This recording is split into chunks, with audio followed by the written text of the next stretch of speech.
and delegates from international organizations, World Bank, International Telecommunication Union, ITU, Organization for Economic Cooperation and Development, OECD, United Nations Development Programme, UNDP, government agencies of AODP countries such as Republic of Korea, Japan, Thailand, Malaysia, India, international business associations, organizations, Organization of Data Driven Application, ODA, Vietnam Digital Communications Association, VDCA, Information Technology Federation of Japan, ITRMA.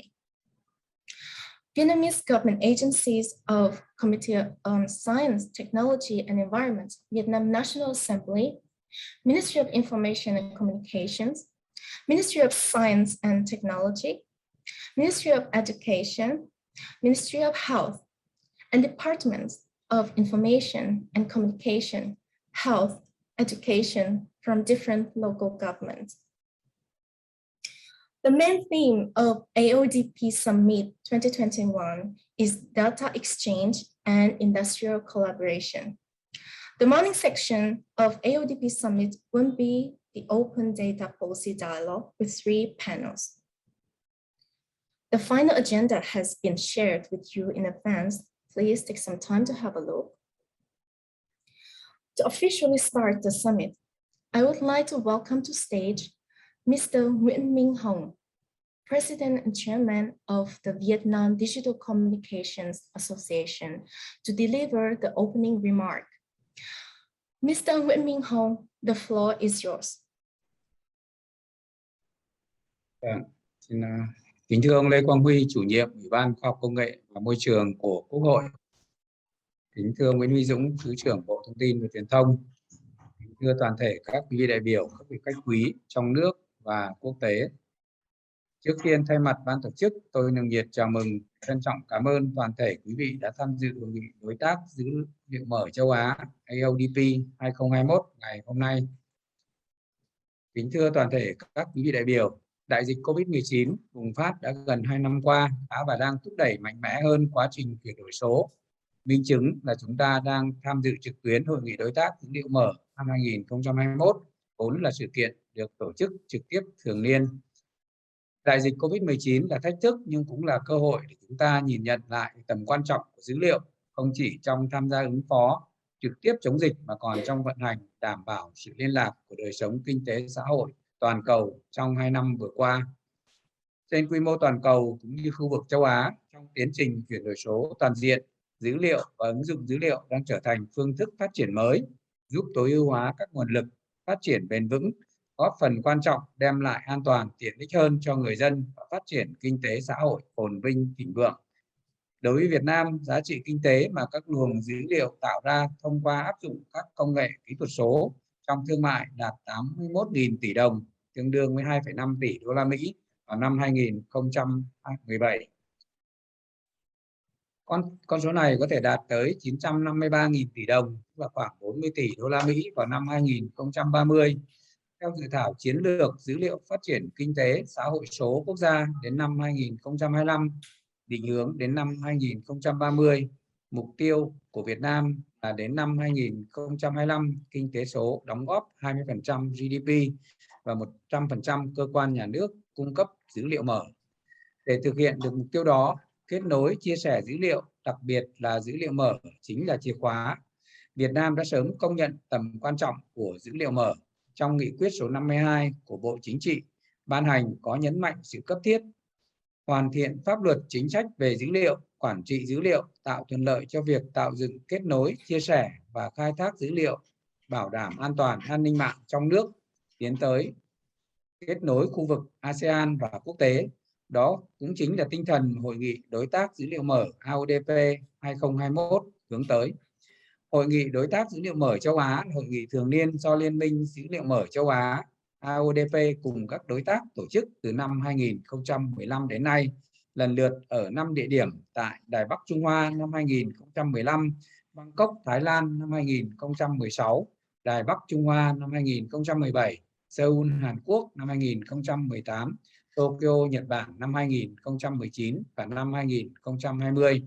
Liên minh Dữ liệu mở châu Á AODP là một diễn đàn đa phương chuyên vận động cho phát triển và ứng dụng dữ liệu mở tại khu vực, được thành lập vào năm 2015. Hiện tại, cổng dữ liệu mở của AODP dataportal.asia đã công khai 166.916 tệp dữ liệu từ 12 lĩnh vực khác nhau, phục vụ hơn 10 triệu cá nhân tổ chức. Liên minh AODP không chỉ kết nối các đối tác thúc đẩy phát triển cổng dữ liệu mở châu Á, mà còn nghiên cứu ứng dụng dữ liệu mở phục vụ cho phát triển công nghệ và đưa ra các giải pháp thương mại hóa thành công. Năm 2021 là năm đầu tiên Việt Nam chủ trì tổ chức Hội nghị Đối tác Dữ liệu mở châu Á. Đây là cơ hội để Việt Nam và các nước châu Á khác trong diễn đàn chia sẻ những thành tựu, thách thức trong công cuộc chuyển đổi số, cũng như học hỏi kinh nghiệm, hợp tác lẫn nhau để cùng nhau thúc đẩy dữ liệu mở, nguồn tài nguyên quan trọng cho phát triển công nghệ số, đổi mới sáng tạo. Hội nghị của chúng ta gồm phiên buổi sáng với 3 phiên thảo luận về chuyển đổi số, dữ liệu mở cho cải cách và đổi mới, hợp tác công tư, dữ liệu mở vì sự thịnh vượng của nền kinh tế số, trao đổi dữ liệu, đảm bảo an toàn và tin cậy về mở dữ liệu, do các đại diện từ các tổ chức, cơ quan quốc tế và Việt Nam trình bày. Phiên buổi chiều gồm 2 hội thảo song song, dữ liệu mở cho phát triển công nghệ giáo dục và dữ liệu mở cho phát triển công nghệ y tế. Tôi hy vọng hội nghị sẽ đem lại nhiều giá trị cho tất cả những người tham gia và mở ra được những kết nối hợp tác có hiệu quả trong tương lai. Kính thưa toàn thể các quý vị, để tổ chức thành công được chương trình này, thay mặt ban tổ chức, tôi xin gửi lời cảm ơn sâu sắc tới AODP, Liên minh Đối tác Dữ liệu mở châu Á, và Hiệp hội các trường đại học cao đẳng Việt Nam đồng chủ trì hội nghị. Trân trọng cảm ơn Bộ Thông tin và Truyền thông đã bảo trợ cho chương trình. Cảm ơn đại diện các tổ chức quốc tế, World Bank, ITU, OECD, UNDP, cũng như chuyên gia từ các bộ ngành liên quan của Hàn Quốc, Nhật Bản, Thái Lan, Malaysia, Philippines, Ấn Độ. Cảm ơn các bộ ngành và các cơ quan tổ chức đã tham gia phối hợp hỗ trợ cho công tác tổ chức hội nghị. Trân trọng cảm ơn các diễn giả, các chuyên gia đã tham gia xây dựng và chuẩn bị nội dung cho các hội thảo chuyên đề. Cảm ơn Tập đoàn Viễn thông Quân đội Viettel và Tập đoàn Bưu chính Viễn thông Việt Nam VNPT đã tài trợ cho chương trình. Cảm ơn các cơ quan thông tấn báo chí, các đơn vị bảo trợ truyền thông đã giúp tuyên truyền cho chương trình và các hoạt động của Hiệp hội. Thay mặt ban tổ chức, tôi xin tuyên bố khai mạc Hội nghị Đối tác Dữ liệu mở châu Á AODP Summit năm 2021. Kính chúc các vị lãnh đạo cùng toàn thể quý vị và các bạn sức khỏe, hạnh phúc và thành công. Chúc hội nghị của chúng ta thành công tốt đẹp. Xin chân thành cảm ơn. Thank you very much once again, Mr. Nguyễn Minh Hồng. Now let us welcome to the stage Mr. Lê Quang Huy, Chairman of the Committee on Science, Technology and Environment, Vietnam National Assembly, to share welcome remark for the AODP Summit 2021. Mr. Lê Quang Huy, the floor is yours. Thưa các đồng chí lãnh đạo, thưa toàn thể quý vị đại biểu, thay mặt cho Ủy ban Khoa học và Công nghệ và Môi trường của Quốc hội, tôi xin chúc mừng và xin gửi lời chào tới các đồng chí lãnh đạo, các quý vị đại biểu, các vị khách quý, các vị khách quốc tế tới tham dự Hội nghị Đối tác Dữ liệu mở châu Á năm 2021.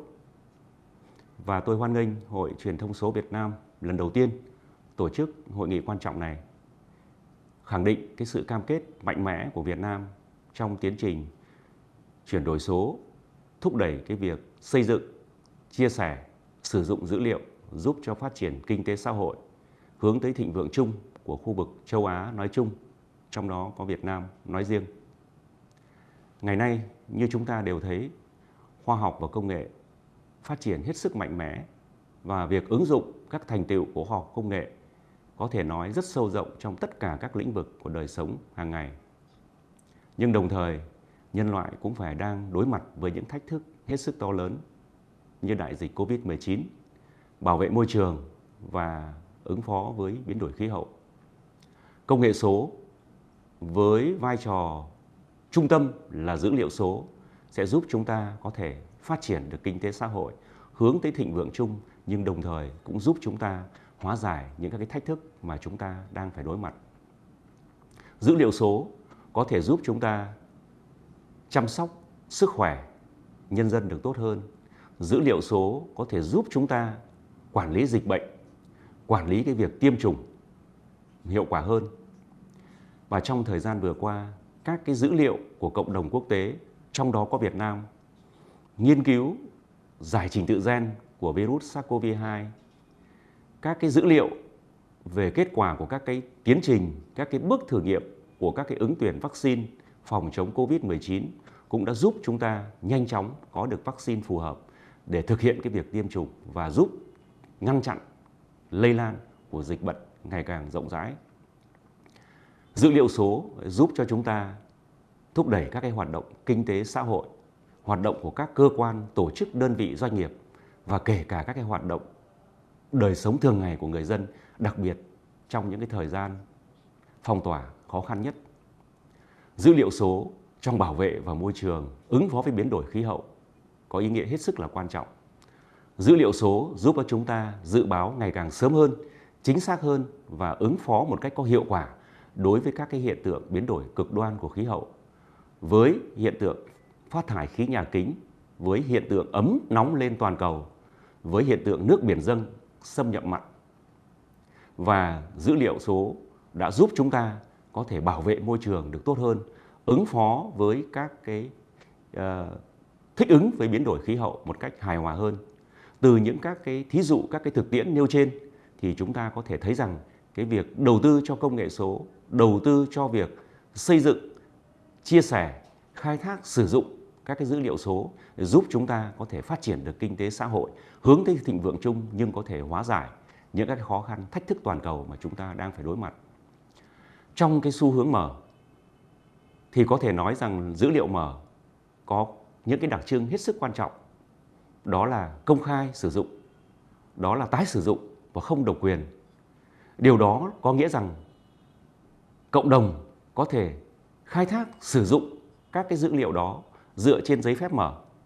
Nhưng chính cộng đồng lại có thể làm gia tăng cái giá trị của dữ liệu mở và tiếp tục những dữ liệu đó lại được sẻ chia cho cộng đồng và dữ liệu mở phát huy cái giá trị của mình trong cái quá trình đổi mới sáng tạo có thể nói là không có giới hạn.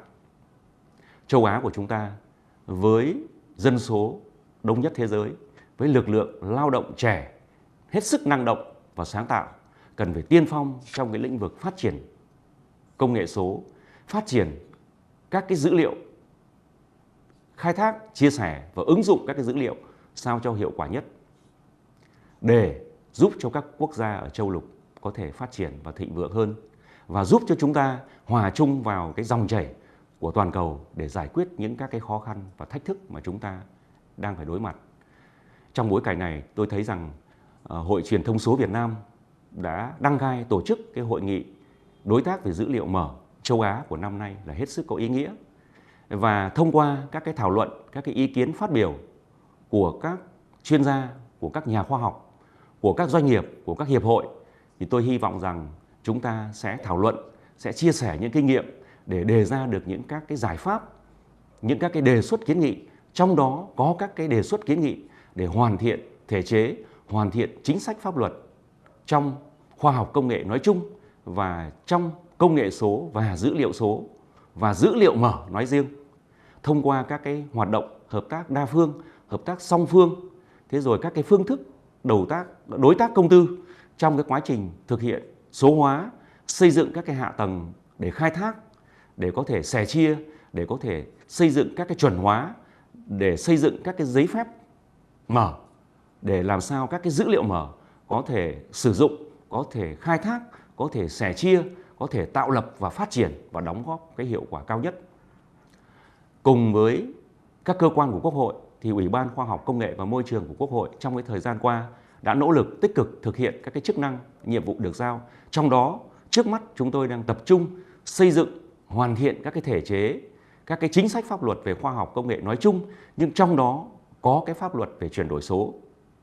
Và chúng tôi hy vọng rằng với cái việc hoàn thiện các cái thể chế chính sách pháp luật về chuyển đổi số nói chung thì dữ liệu mở sẽ được phát huy cái sức mạnh của mình và qua đó có thể khuyến khích và thúc đẩy cái việc xây dựng, phát triển và ứng dụng các công nghệ, các sản phẩm dịch vụ cũng như là các cái mô hình kinh doanh mới. Một lần nữa, xin chúc mừng Hội Truyền thông số Việt Nam lần đầu tiên tổ chức hội thảo đối tác về dữ liệu mở châu Á của năm nay, và xin chúc các quý vị đại biểu mạnh khỏe và chúc hội thảo thành công. Trân trọng cảm ơn.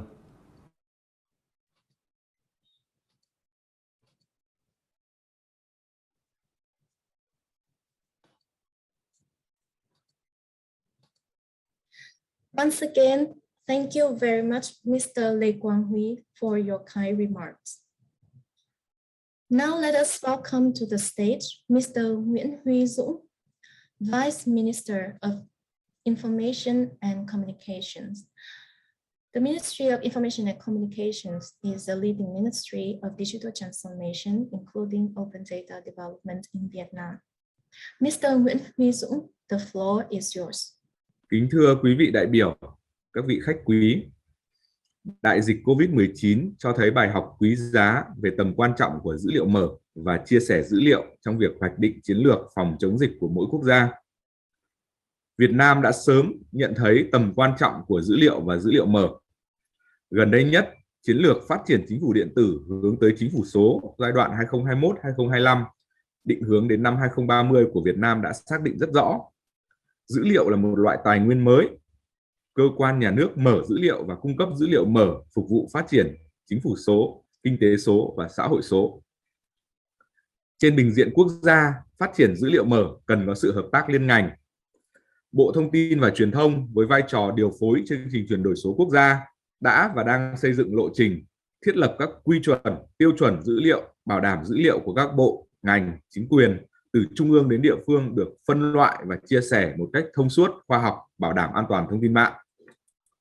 Trên bình diện quốc tế, phát triển dữ liệu mở cũng cần có sự hợp tác liên quốc gia, bởi lẽ kinh tế số là vấn đề toàn cầu.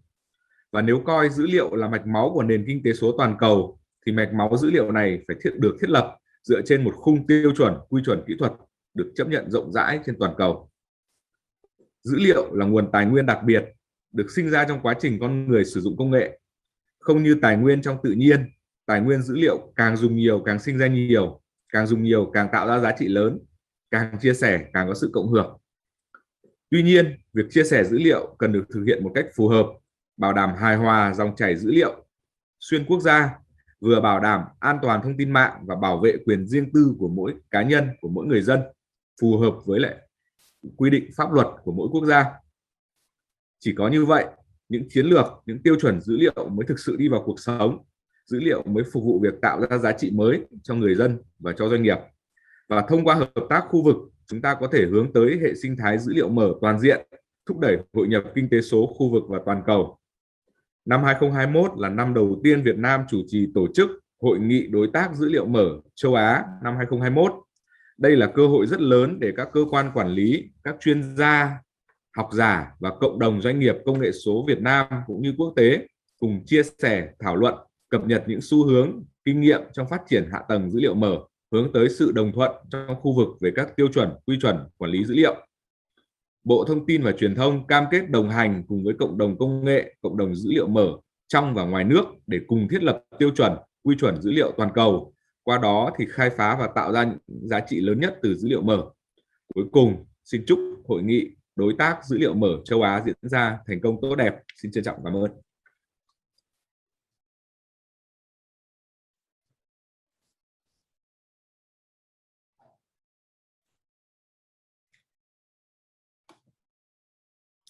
Thank you very much once again for your welcoming remarks, Mr. Vice Minister Nguyễn Huy Dũng. Now it is time to start the first panel of the summit. The panel 1 is titled Digital Transformation, Open Data for Reforms and Innovations. Panel 1 will be chaired by Mr. Nguyễn Lâm Thanh, Vice President of Vietnam Digital Communications Association. The chair will then introduce panelists of the panel. After the panel 1, we are going to have a break. Now let's start. Mr. Nguyễn Lâm Thanh, the floor is yours.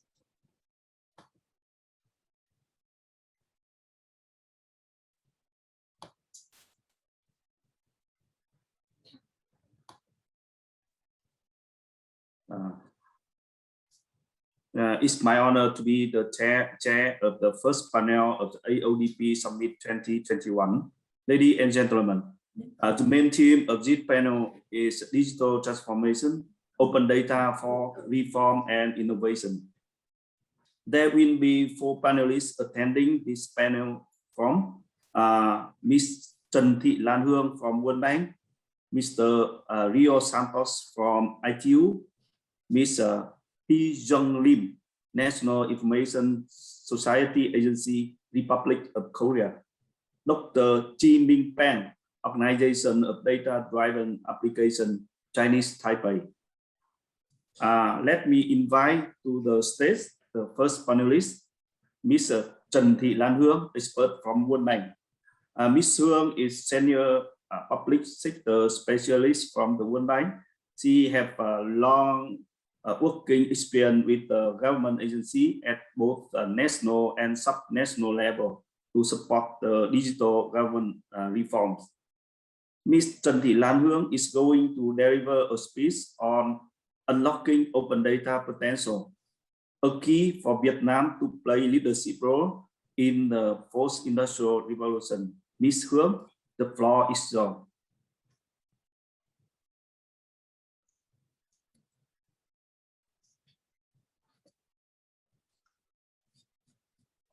A very good morning to you all. I'm Hương, a senior public sector specialist at the World Bank based in Hanoi. I'd like to thank the organizers for inviting me to speak at the Asia Open Data Partnership Summit 2021. It must have been a huge effort to bring nearly 200 participants virtually together today. So my hats off to the organizing committee, especially the Vietnam Digital Communication Associations. It's truly impressive. Today, I'm going to speak about the potential of open data and how Vietnam could play a leadership role in the Industry 4.0 era, where data is the new production factor. And as earlier noted by Vice Minister Dũng from the Vietnam Ministry of Information and Communication, it is an infinite resource if used and reused more. Sorry, Mr. Trần Thị Lan Hương, excuse me. So please choose the English channel so that the interpretation can work. So that you want to speak in the English channel. So sorry for the interruption. Is it okay? So do I need to speak again or can I just continue? Yes, you can continue, but please speak in the, when you click on the globe sign and choose. Yes, the English. I did. I just did. Yeah. Thank you so much. I think it should be okay now. Yeah. No, I just, so today I'm going to speak about the potential of open data and how Vietnam could play a leadership role in the Industry 4.0 era, where data is the new production factor. And as noted earlier by Vice Minister Nguyễn Huy Dũng from the Vietnam Ministry of Information and Communication, it is an infinite resource if used and reused more. First, so why open data? I won't talk in length about what open data is, since it's the theme of the summit and when we will speak about it throughout the day. Yet, I'd like to emphasize 3 key elements of open data: usability, reusability, and redistribution. So data that can be freely used, reused, and redistributed by anyone with due attribution.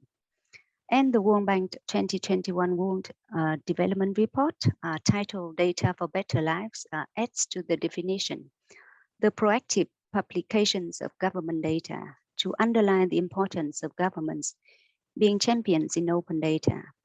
The meaning of open is both legally and technically and machine readable and non-proprietary formats when facilitate the open data.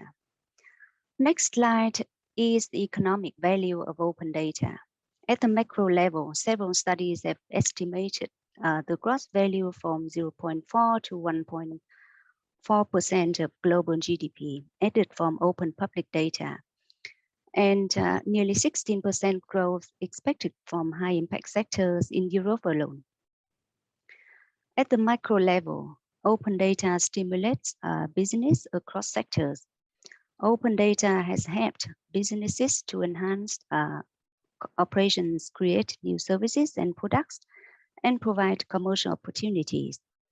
It should be noted that half of the US-based businesses, particularly SMEs, use public data.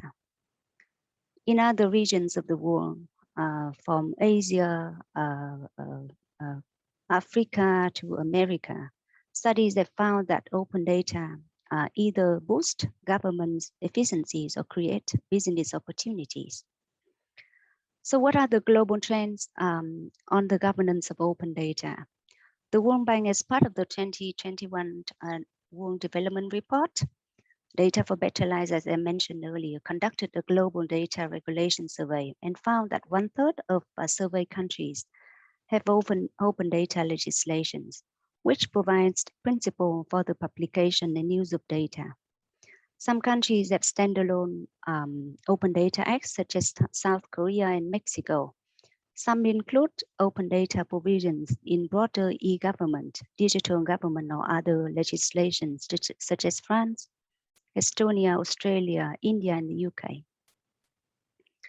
The EU issued even the Open Data Directive in 2019, which includes the high-value datasets list that should be included for free for artificial intelligence development. The next slide shows the global rankings in terms of open data. Singapore tops the list, the world, and followed by a number of European countries, Poland, Finland, Denmark, and Sweden. The Open Data Watch also shows that globally, governments are most open to budget or statistic, but least ready to open data on land ownership or government spending. So where is Vietnam in the area of open data or big data these days? Vietnam ranks in the top of data, in the top half in data coverage, and bottom half in openness regionally and globally. Even though it is worthy to note that Vietnam's open data has improved during the past 5 years, according to the Open Data Watch, in Southeast Asia region, Vietnam just fares better than Thailand, Laos, Timor-Leste, and Cambodia. The World Bank in 2019 conducted an assessment on the Vietnam's readiness to digital government and open data, and found that Vietnam is strong in open data technology and infrastructure, but lacks in policy, legal framework, government capabilities, and data management. So what can Vietnam do to excel and become a global leader, a regional leader in this open data era? Also noted earlier by the keynote speakers in their previous remarks, where data flows. Where data is the new production factor, and data flow could quadruple its share to the global GDP from 2.8 trillion US dollar in 2014 alone to 11 trillion US dollar in 2025. As I noted earlier, open data is essential for boosting economic and governance outcome. I'd like to propose 3 sets of actions that Vietnam could tap into the potential of open data. The first one is to improve both data coverage and openness in Vietnam. Data on the balance of payments, money and banking are those that Vietnam could significantly improve with opening. Integrating data across government agencies will reduce barriers to accessing data. For the potential to be realized, public data needs to be open data.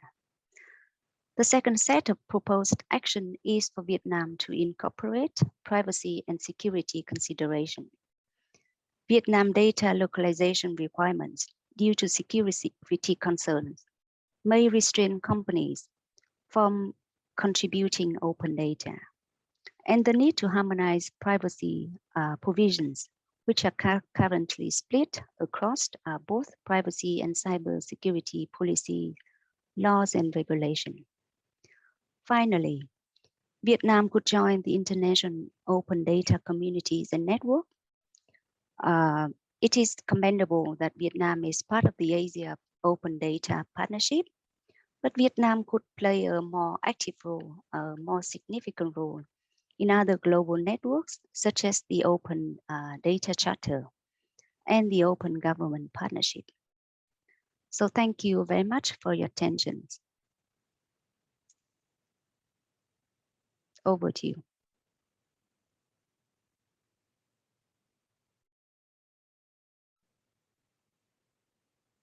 You're on mute. Thank you, Ms. Hương. Thank you very much for delivering such a comprehensive overview on the potential of the open data and recognition for the Vietnam. And now, let us now listen to the next panelist, the representative from another international organization, Mr. Rio Santos, Senior Specialist from ITU. And Mr. Rio Santos is going to deliver a speech on building global standards for the data importance of the collaboration in developing regional data ecosystem, ITU best practice. Mr. Rio, the floor is yours. Yeah.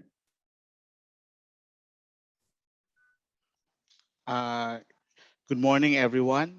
Thank you very much for inviting the International Telecommunication Union to become part of this very important gathering, discussing the open data challenges in Asia. And I would like to, my presentation will be very short, but I would like to present to you particularly what the International Telecommunication Union is doing in relation to the open data policy and standardization globally.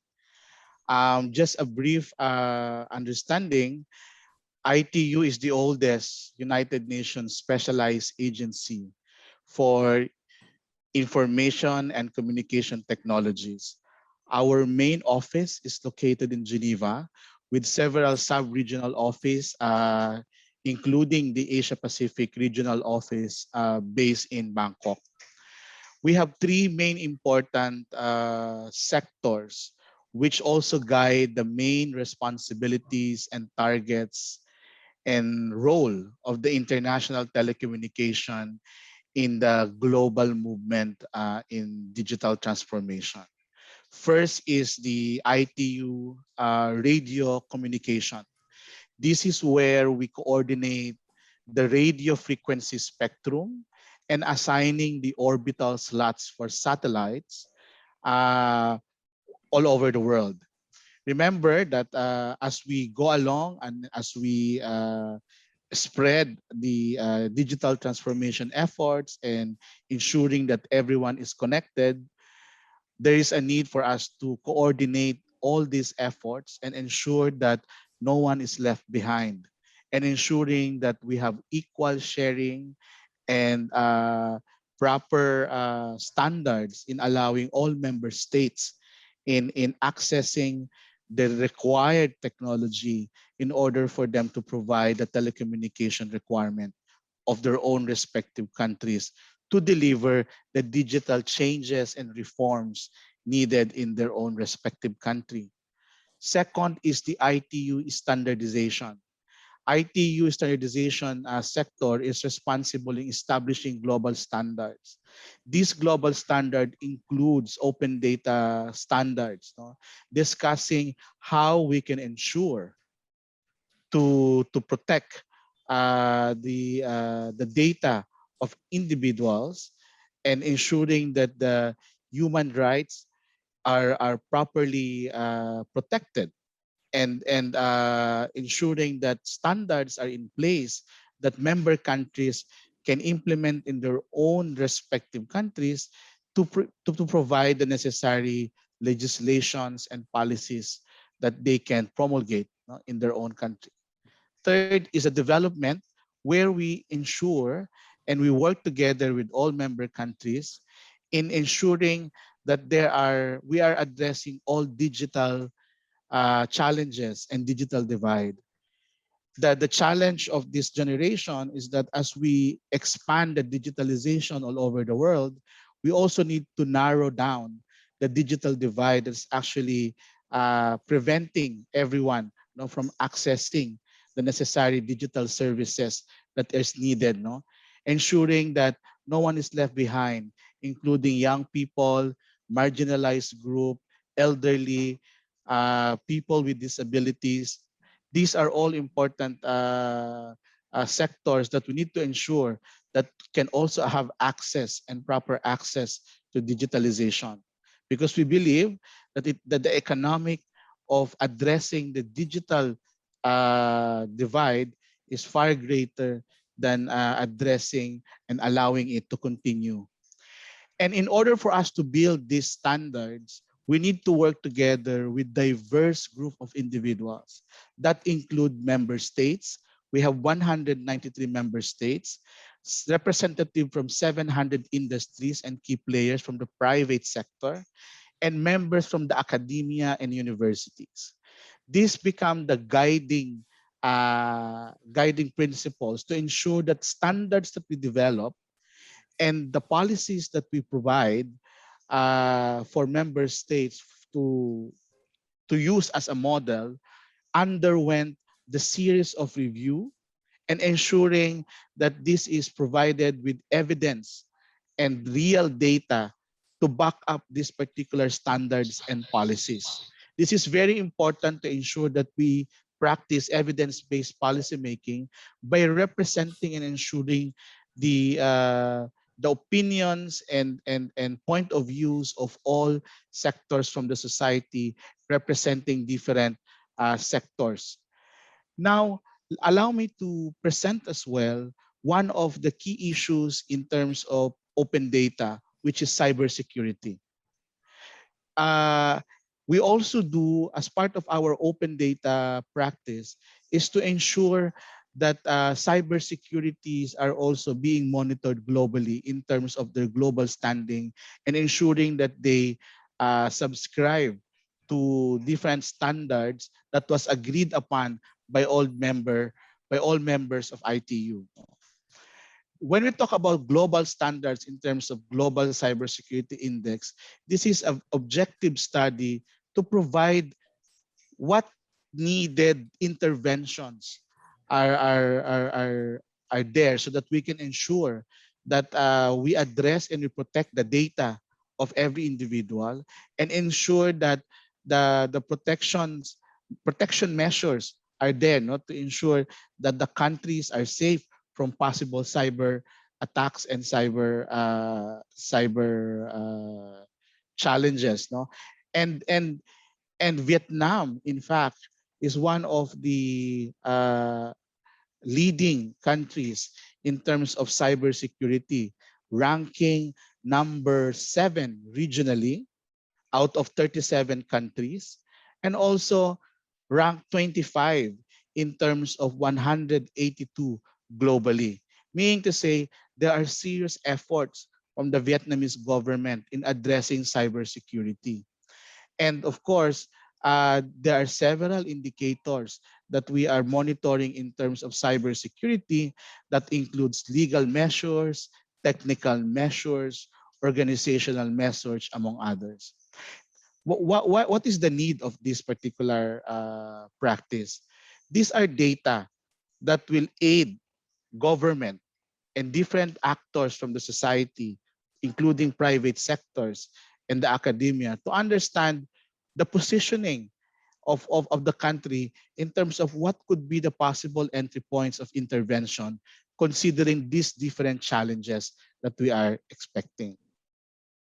Creating this global standard is important so that we have a common language that we can understand and common reference point for us to address. And this also includes open data.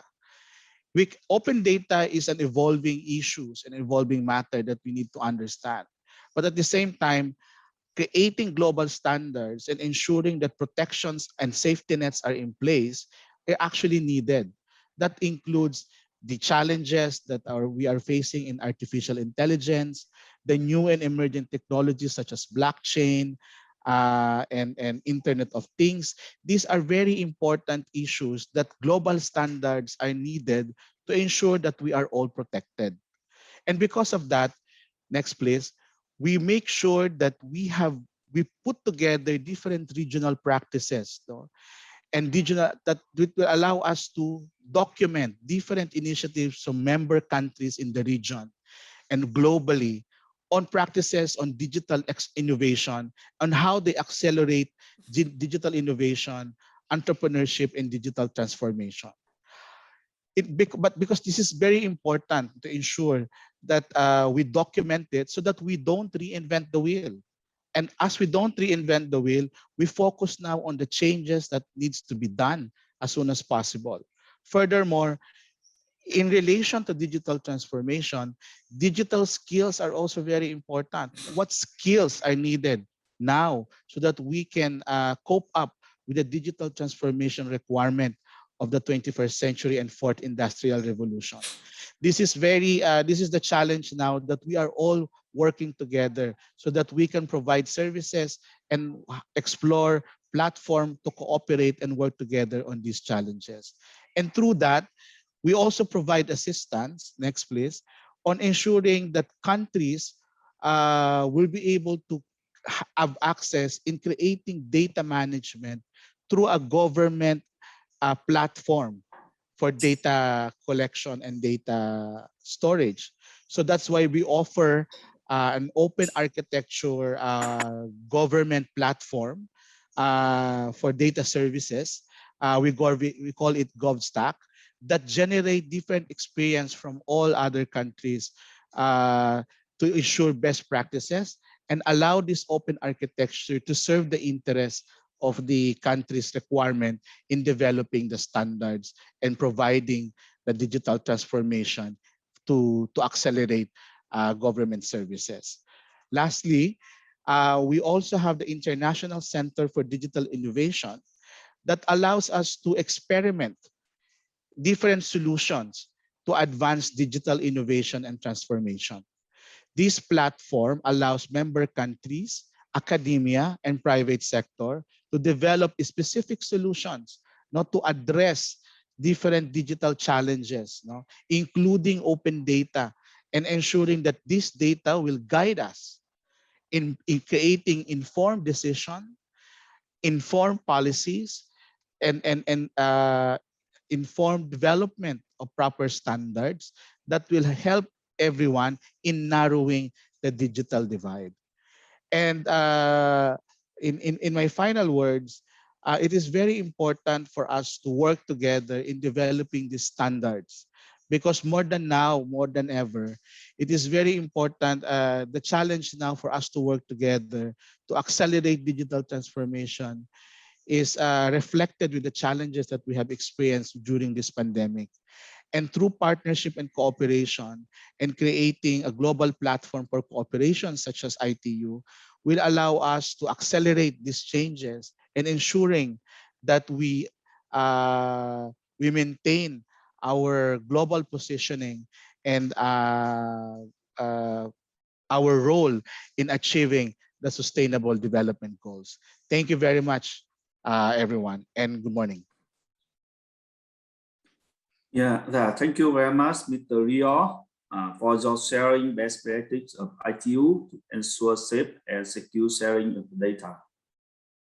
Let us now move to hear for the about the specific example of the how local government open data as part of the digital transformation process to serve the reform and innovation.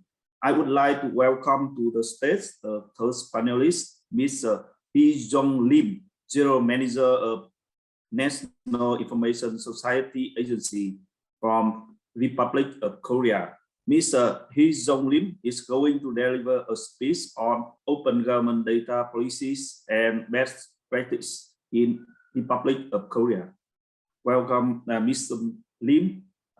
The floor is yours.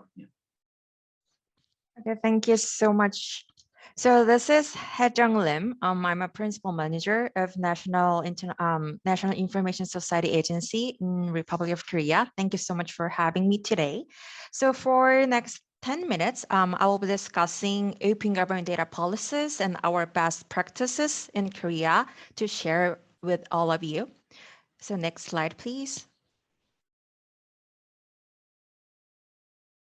Okay, so before we move on, I just brought a quote from our president that the president's remark on the Data Economy Initiative in 2018. So we thrive to be a firm nation that best handles the internet. Now the Republic of Korea must become a country that best process data.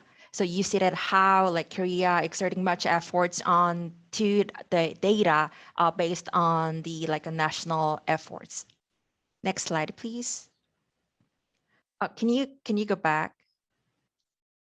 Okay, so Miss like Tran already explained the definition of open government data in her slide, but like in Korea is one of few countries that has enacted the law on the open data solely. So according to our laws, the definition of open government data is the data created and retained by the government, municipal organizations, and public organization that is available to people.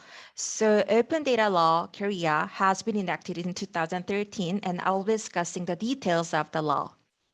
Next slide, please. Okay, so these are the key legal and regulatory instruments on OGD. And since the time is too short, I'll be discussing the important instruments of the law. So first, the law requires the publication of open data in machine readable format in open format with their associated metadata. And also the law requires government and ministries and all public institutions to have a national chief open data officer and working level official as well. And the law also requires all institutions to submit open data strategy annually to the Ministry of Interior and Safety and NIA as well. And next slide, please. And this is a governance framework of South Korea on the open data. So you see on the very top, we have Open Data Strategy Council. So it is a deliberating body under the Prime Minister and co-chaired by private representatives. So this council deliberate, coordinate, monitor, and evaluate all government's major open government data policies. And we actually had like a fourth meeting with the Prime Minister last month on discussing the vision of our new data strategy. So you see that how we think open data important because we like directly report to the Prime Minister on these issues as well. And we have Ministry of the Interior and Safety. This is a leading ministry, and we have NIA. So we are like a special government agencies thriving and implementing a number of open government data policies and projects. And we also have Open Data Mediation Committee as well. And next slide, please. So you see that we have achieved a lot of like remarks that we have been releasing about like 40,000 data sets to our national data portal, and there are about 2,500 services developed by private sector using open government data. And thanks to these all efforts by the private and public, so we have been the ranking first in the OECD Our Data Index for 3 consecutive years. Next slide, please. And this is our latest open government data master plan that it's a very straightforward. So you see that the driver of the master plan is no longer public solely, but it is with the public and private sector as well. And next slide, please. So this is the goal of our master plan. Is to guarantee citizens' right to access government data and to support to improve citizens' quality of life and to develop a national economy by releasing open government data as well. And then I will be discussing these key initiatives of our master plan in the next slide. So this is like a map of our national open data portal. So if you go to like a data.go.kr, you can actually see the English version of the portal. So if you have any time left, you can check on later on. And next slide, please. And this is one thing I want to point out, that we have what we call as a national data map. So it's in Korean though, like on the very left side, you see all the like different areas. It says like tourism or administration or transportation. And if you click one area, you see on the center that you can actually see which data lies in which organization. So people would see that the data that they are looking for, so they could just go to the like right institutions for the right data. It's because this is possible because we are collecting metadata of all the data sets to upload it to National Data Portal, that we have dispatching this special metadata system to 700 organizations. So that made us possible for the checking the location of the data. And still, we are still fighting against this pandemic era, and we have been releasing like COVID-19 related data to our National Data Portal, like a status of COVID-19 screening centers and hospitals and API format of mass data sets. And also we are providing like a public welfare supporting data fighting against the COVID-19 era. Next slide, please. So this is perhaps many of you are very aware of this mask app service. The government has been releasing the data sets on the sales of mask data to our National Data Portal, and private sector has been using this data to develop mask app services. That has been like 150 apps were developed in just a week, because this was successful because we had made a paradigm shift from like a driver for the public to a public and private partnership. Next, okay, so this is one of other example for the vaccination data. So you can actually check any left vaccination nearby their homes thanks to the open data. Next slide, please. And this is one of the key initiatives of South Korea, that we have actually implemented a full-scale analysis of about like 705 public organizations, that how many data sets or how many database they have. So it took about a year that we have concluded about like 140,000 data sets can be released to our National Data Portal. So we have been also providing like an on-site consulting how to convert data sets to like an API formats, to how to upload our National Data Portal. So this was very successful case of South Korea as well. So Korea has also set what we call national core data that are high demands or like a high data needs and consultation with the private sector citizens. So we are selecting about like a 20 data sets area every year that we are focusing on, that you see that since 2015, like a real estate date and financial date and like environmental assessment and monitoring data as well. So we are also setting like open government data standards for 112 types that are high demand, such as like a public parking lot and public toilets that are like a more of public infrastructures.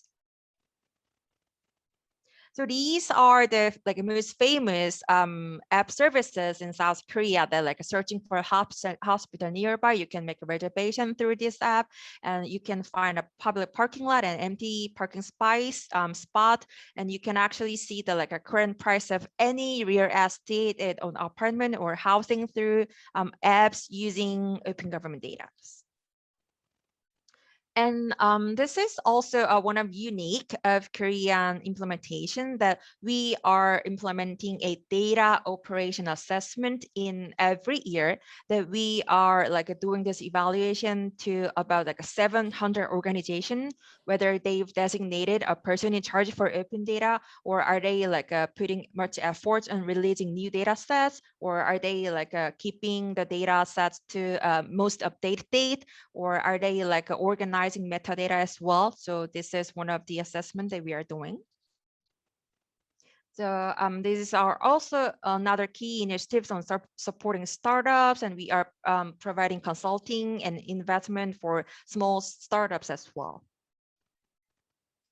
So this is also very unique of Korean strategy, that you see these two apps. So on the left side, this weather forecast app is developed by National Weather Service. And on the right side, you see these apps are like developed by small companies, small entrepreneurs. And which one will you download and use? Like, of course, most of people with download the one developed by National Weather Service, right? Because people will think that's more accurate or like reliable.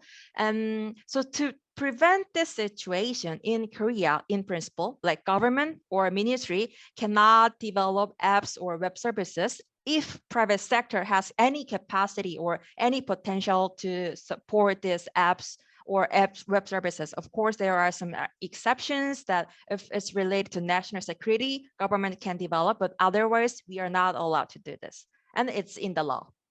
So I think the time is up. So, but this is another strategy announced by president in last year to like support economy that was strongly hit by the COVID-19. So this is divided into Digital New Deal and Green New Deal.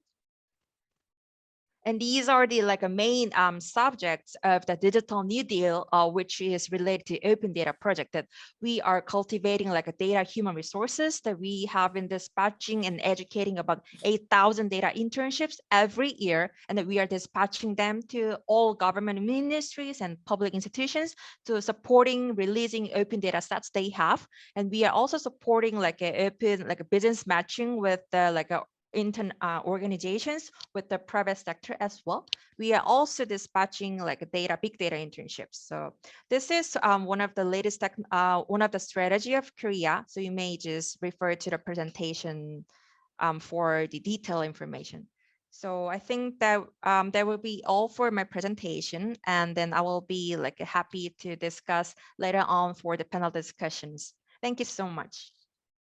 Yeah, thank you very much, Ms. Lim, and see you at the discussion phase. Now, I would like to invite the final panelist, Dr. Chiming Pam, Chairman of Organization of Data Driven Application, Chinese Taipei. Dr. Chiming Pam's speech will be about an effective strategy for building the national data ecosystem and promoting data service industry. Lesson learned from the Chinese Taipei. Welcome, Dr. Chiming Pam. The floor is yours. Yeah, thank you, Chair, and thank you. The Vietnam team did a wonderful job to make a wonderful summit, especially for the AODP open data. I will talk something about digital transformation from the open data point of view. Next slide, please. I will talk something about the data ecosystem and what we did about open data to digital economy and what we did. Next slide, please. And actually, in the beginning, we started open data since the year 2013 to year 2016. It's open government data, and later on, it's not enough. We should have the data ecosystem, especially for the local government data. Recently, since year 2021 to in just 4 years, we call it a data economy, and we want to boom up the data economy. We want to make an ecosystem. The ecosystem means not only the government, but also the local government. The first one is the local government. We found the local government should open more data, and lots of people get the data from the local government, not only the central government. The local government is very important. However, local government do not have any kind of resources. And however, by the help of our team, and recently they increased about 4.4 times. And also the industrial data economy ecosystem, the private sector also have lots of data. So how to encourage the private sector? They make a platform, especially the transportation, marketing, and the business to share. And also the international data economy ecosystem. We help the LDP and to make a data platform. Next slide, please. And this is a public-private partnership for local government, because the local government, they have some issue they want to do. For the mayor, they want to do something very special, and so the people can feel, oh, what we did is very successful. So they have some idea about that. And however, how to do that? It's not only just the government funding. And so our team and our expert, the community, company, data scientists, organize a team to help the local government. to help them to make the solution about that. So we can call it a PPP, public-private partnership, to help them to open the data. So they get a benefit from the open data, and then later on they open the data. So it's a very good ecosystem. Next slide, please. And the achievement is the local government. They found, oh, it's very interesting to open the data. They can get a benefit from the people, the citizen can feel the work by the local government. So they can help the local government open more data as they can. So especially for the social good. Next slide, please. And recently, in these 4 years, we also have a civil IoT project. It's a very big project, including the earthquake, water resources, air quality, and the disaster prevention. That means the government set up lots of the sensor, more than 1 kilometer to 3 kilometer, one sensor, and about air quality and also earthquake. Earthquake, just like Japan, they have the EEW, earthquake early warning system, so the people can get the message directly from their mobile phone or something. And the government opened all the data for free, and to encourage the industry to make new business. So such is kind of the civil IoT is very successful to the world. Next slide, please. And this is our industrial data ecosystem. And the first one is the competition, and make a competition just like hackathon and or something. And then later on the research and design the grants. And so help the government help the people to get some grant for especially the young generation. And also the right side is the deeper application of the field data. Next slide, please. And this is the case. For example, the second is a global lightning monitoring service. It's my company, and the weather risk. We set up the lightning sensor in all of the with the global data set, and we provide the data to the public. And also some people use our data for free, and some people buy our data. So it's just like open data reuse, and also domestic and international. Next slide. And they focus on the water. The water is from the mountain, and later on flows lots of area. For example, their food and their waste, and they want to know the water, when the water go, and what happened. Next slide, please. So they analyze this. They organize a big team. The government just one of the team. So the government not dominate this, just the civil society. They work together to do that. Next slide, please. And help the government to save money. Before that, the government only give the funding to some academic, but the efficiency is not good enough. And also help the community to do something they want, and also the people that can get, the clean water is really clean or not clean. Next slide, please. And recently we helped the LDP in the national data economy ecosystem. Next slide, please. And we thank you that Vietnam did a wonderful job this year. And this is Asia Open Data Portal. Recently, we have lots of the data, and lots of people use this. Next slide, please. And you just copied, follow the European Union data platform, the concept followed by this. And so in these 4 years, we focus on the DigiPlus. DigiPlus, next slide, please. DigiPlus means it's a new, just like Korea New Deal, Digital New Deal about that. We focus on innovation about that, promoting some more data about this. Next slide, please. And this is our DigiPlus 5 years plan framework. Actually, the data is very important to help the AI or IoT. So the data, to open the data, how to open the data is very important to the public. Next slide, please. And this is our promoting data service industries. Is from business and data infrastructure and the policy incentive. So we are not so active about the open data law, just like Korea. Korea is very active. Unfortunately, we do not have a real open data law right now, but we will follow this kind of trend to make the open data more clear in the near future. Next slide, please. And this is our framework and the policy. This is what we want to do. And however, it's not easy because sometimes, different minister will have different idea about that. We want to keep the cross-industry collaboration and the data flow to scale up the data service from the private sector point of view. Next slide, please.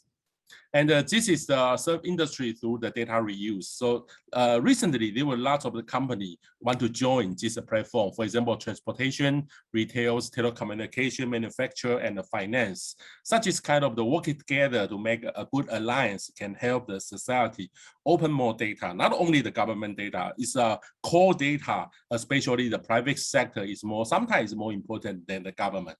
Next slide, please. And this is our outlook for the data service industry.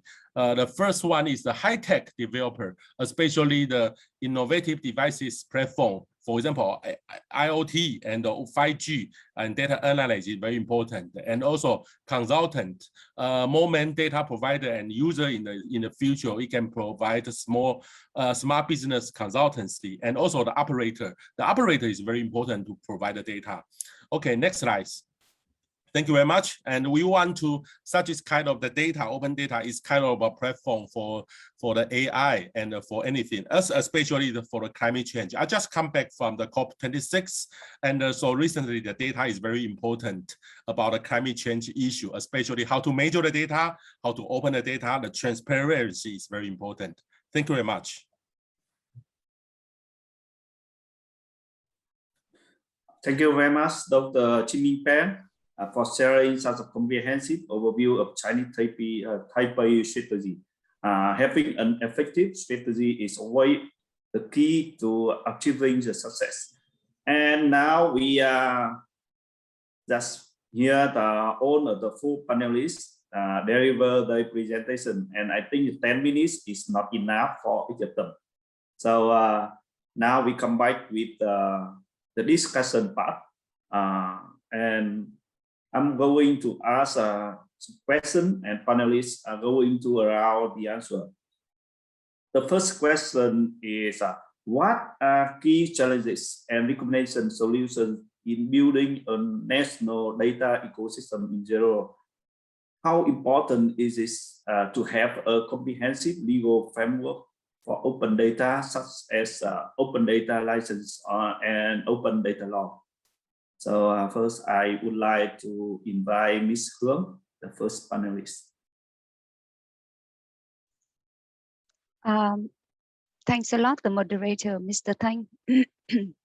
It's obviously a very broad questions. As I noted earlier in the in our presentation, so in 2019, the bank conducted a readiness assessment of Vietnam on digital government and open data. And while Vietnam fares pretty well on infrastructure, Vietnam lacks in policies and legal framework, as well as the government capabilities, and especially on data management and data governance. So clearly it's important to have a legal framework, good standards for the ecosystem for open data and data management as a whole.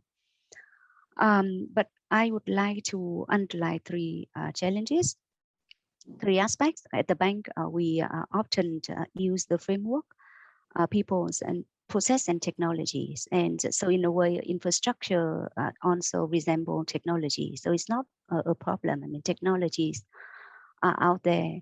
The key challenges are aligned with people and process. Whether there's a government agency that is in charge of open data or data as a whole in the country, whether there are champions in the government for open data. So these are the challenges and the questions that we need to ask. So that's on the people aspect. The analysis that I mentioned, the assessment, the readiness assessment that we mentioned earlier, also noted that there are capabilities out there in the society, in the private sector, but where Vietnam lacks is on the government capability. And as we worked in many government in countries in the regions and globally, I mean, this is a common trend, not only unique to Vietnam, that government's capabilities always lag behind the capabilities in the society and in the private sector.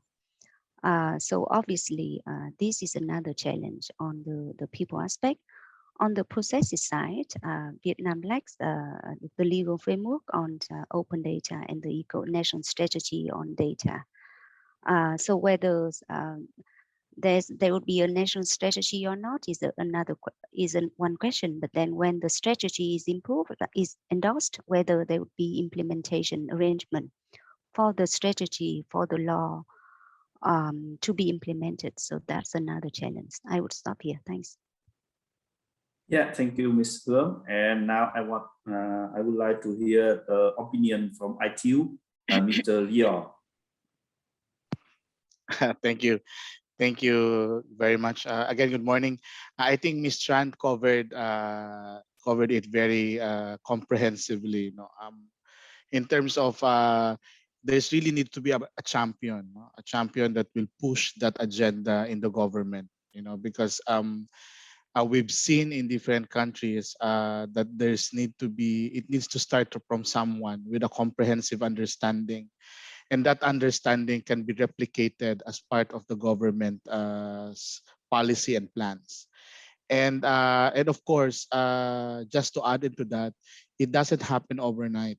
And that's why continuous capacity building and orientation to the senior leaders and policymakers, that for them to be exposed, for them to be exposed on different experiences like what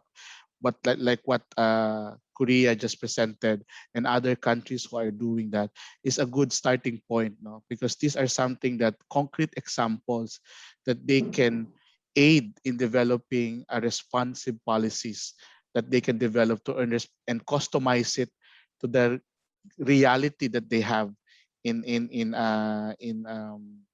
their country. And the good thing about it is that they should not start from scratch or from zero. There are enormous data available and documented experiences from different countries that ITU can share and member countries from ITU can provide. And this is just, but the openness of the government to listen and to understand this kind of technology changes is important. And like what Ms. Tran again said, in order for that to happen, there needs to be an instigator, someone that will start, a champion to push that agenda.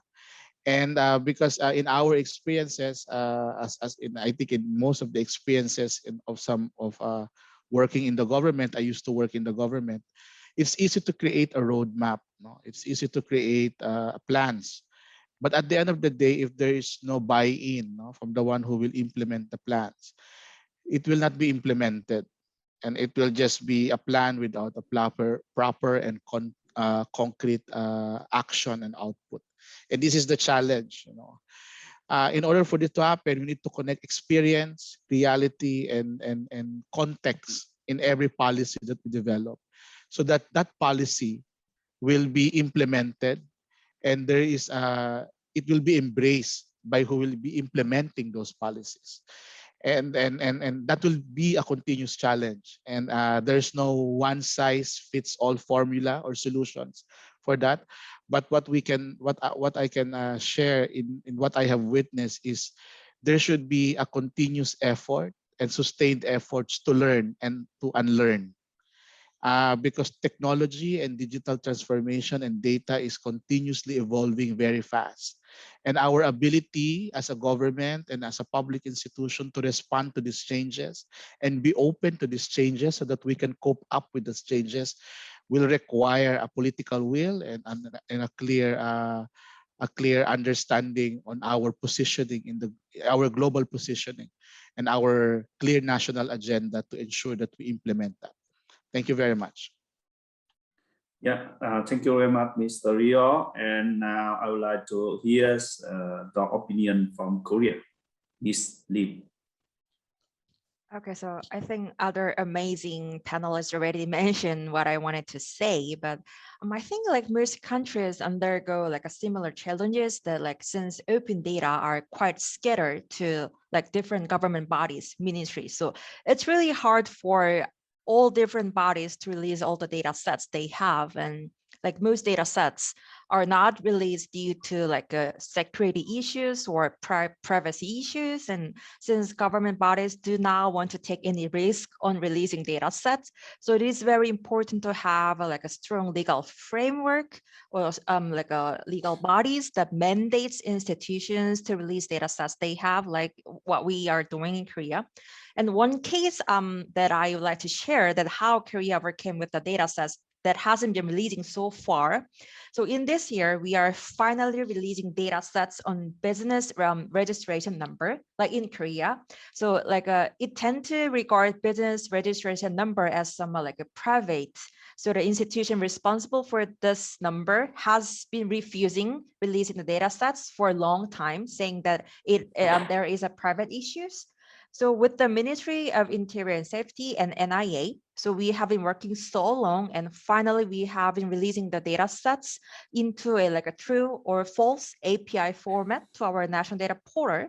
So like we would say that it was more of like a paradigm shift, that if there are somewhat sensitive data sets that we may provide through a form of service, not just uploading data sets. And regarding the, I think I have a question on the chatting box, and should I answer right now, or is there any like additional time for that one? I think you can answer now. Okay, so just quick answer for the question that how do we decide which data set to release or not in our government portal? So as I mentioned in my slide, that Korea has implemented a full-scale analysis of 700 organizations, that which data sets and how many data sets they have. So let's say NIA has like 10,000 data sets, and we gave the agencies to choose whether they would release or not. So, and then we gave like 3 years for them. Okay, so for consecutive 3 years, okay, so you decide which year to which year to release the data sets you have. And we have I've mentioned that we are implementing the assessment in every year. So we are evaluating whether they've released or not releasing the data sets into our annual evaluations. I hope that answered your questions. Yeah, okay. And now I want to hear the opinion from Chinese Taipei, Mr. Jiming Pen. Yeah, here we do not have actually open. It's not easy to do that because lots of people will confuse what is data, what is information, and what is privacy, especially under the pandemic. Sometimes the privacy of the data issues are very important. And so actually we do not have a open data law, and however we in our government have an open data action plan. And however, it's not so clear because it just action. So the silo effect always exists in less 5 or 10 years. And recently, I think open data is a kind of a culture. For example, in last 4 years, and we from the judges, most of the judges is from the private sector or NGO. So they will focus on the PPP, public-private partnership. The government should be one of the team. So that's I show you the last. Last is some engineering, some programmer. They organize together, and they have several people from the government official, but they just one of them. So it's different, total different compared by using the government budget to do this is from the private sector to do this. The government only provide the data, provide the resources to the civil society. So such is kind of thing of agricultural change. They make somebody change their philosophy. So right now they open their mind and open more data for that. I think one side is from the law, and I think in the future we will do that. Another side is the culture. Sometimes when the culture change, the mindset thinking change, they can change everything. So it's our experiences. Thank you. Yeah. So we can see its legal framework and challenges is very different from country to country, right? Now we are back to the next question. How to facilitate cooperation and interoperability across different ministry and government agencies? I would like to invite Ms. Wong. Yeah, Missy is Silo, right? Thanks for again speaking first, inviting me to speak first. I would like to come back to the point I mentioned earlier on, and also which is also emphasized, re-emphasized by Mr. Santos, on the leadership on data, open data governance. And here, the whole of government approach would come in. I mean, each agency would have a whole list of data set that, I mean, the tendency and the culture is that each agency would like to cling to that data set that resources for themselves and without willing to share and to open the data for even other agencies or more broadly to the public. So they require strong leadership beyond the boundary of any ministry, because I mean you need a higher level leaders to really said that this is the visions of the country, like the case we hear from South Korea. The vision has to come from the top, and then the top leaders will have to say that we have to share data, and ministry and agency will have to share data. And then there requires an action plan is one thing, but then again implementation and a monitoring framework to see whether there would be progress over time by which agencies or which number of data sets are being shared and how they are being used. And then also soliciting support and interest from the private sector and from the society, because the private sector and societies are the one in need of the public data and the one that could be able to leverage the values and make the value of public data, government data, more valuable. So, I mean, these are the suggestions that I would put on the table. Thanks. So I think such is kind of the hackathon can make the cultural change. And however, it's not easy because say, oh, I have the budget. And the next year I have a budget to do that. But it's not good. Not only use the money, you should use the culture, use the mindset, work with the private sector and the civil society. I think it's more important than anything. Thank you. Yeah, we run out of time. I know that a lot of still have a lot of questions as well, a lot of interest in the answer, but the time is run out. So thank you very much for the great presentation and active participation in the discussion. Let me now return the stage to the MC. Thank you very much. Thanks to everyone. Thank you very much once again, Mr. Nguyen and the panelists, the panel one. So for now, we are going to have like 5 minutes break. So to take advantage of that break, I would like to invite all the panelists to take the picture. And then after the group picture of the panelists, we will take a group picture of the panel one only.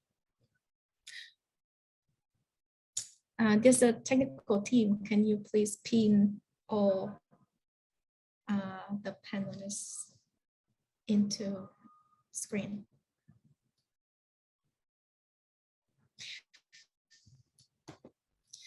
So actually, we really appreciate the participation from the panelists, because many of them are joining from the other side of the globe, like from the UK, France, USA. So there's a huge time difference.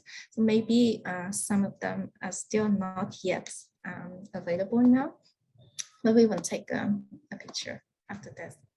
Miss Parujung, can you turn on your camera? And Dr. Marut?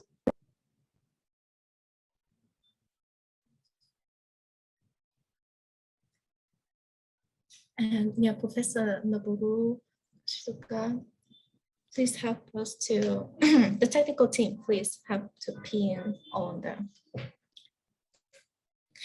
Then now I'm going to count, and Professor Noboru too. Can you pin Professor Noboru too? And I'm going to count for taking picture. 3, 2, 1. Cheers. 3, 2, 1. Cheers. Just one more time to be on the safe side. 3, 2, 1. Okay, thank you very much. Now I would like to invite the panelists and the moderator of panel 1 to be on the screen. Here, the technical team, please. How to keep Mr. Nguyễn Lâm Thanh, Ms. Hoàng Chi Liên, Dr. Chinh Pong, Ms. Trần Thị Lan Hương, and Mr. Ran Rio to be on the screen and screenshot the panel 1.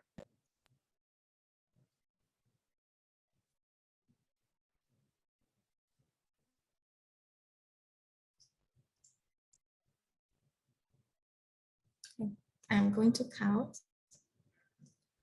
3, 2, 1. One more time. 3, 2, 1. Okay. Thank you so much for your kind patience. So we are coming back after 5 minutes, like at 10, 5. And there will be like the panel 2 of the morning.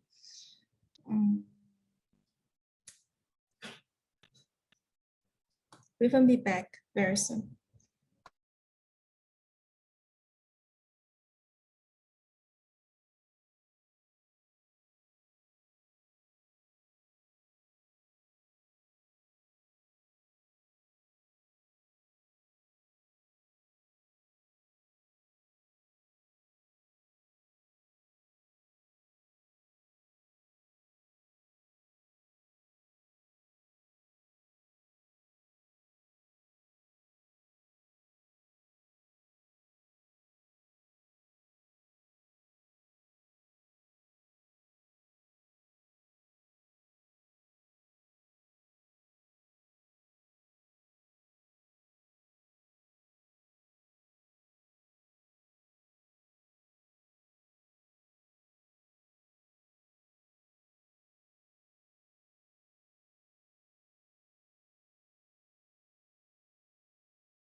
Hello.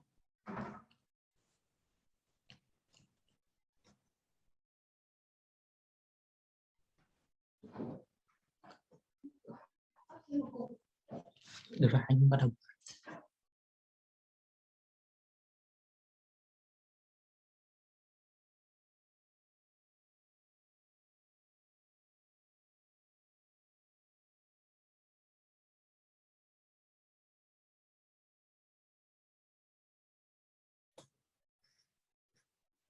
Ladies and gentlemen, and dear delegates, welcome back to the morning section of the Asia Open Data Partnership Summit 2021.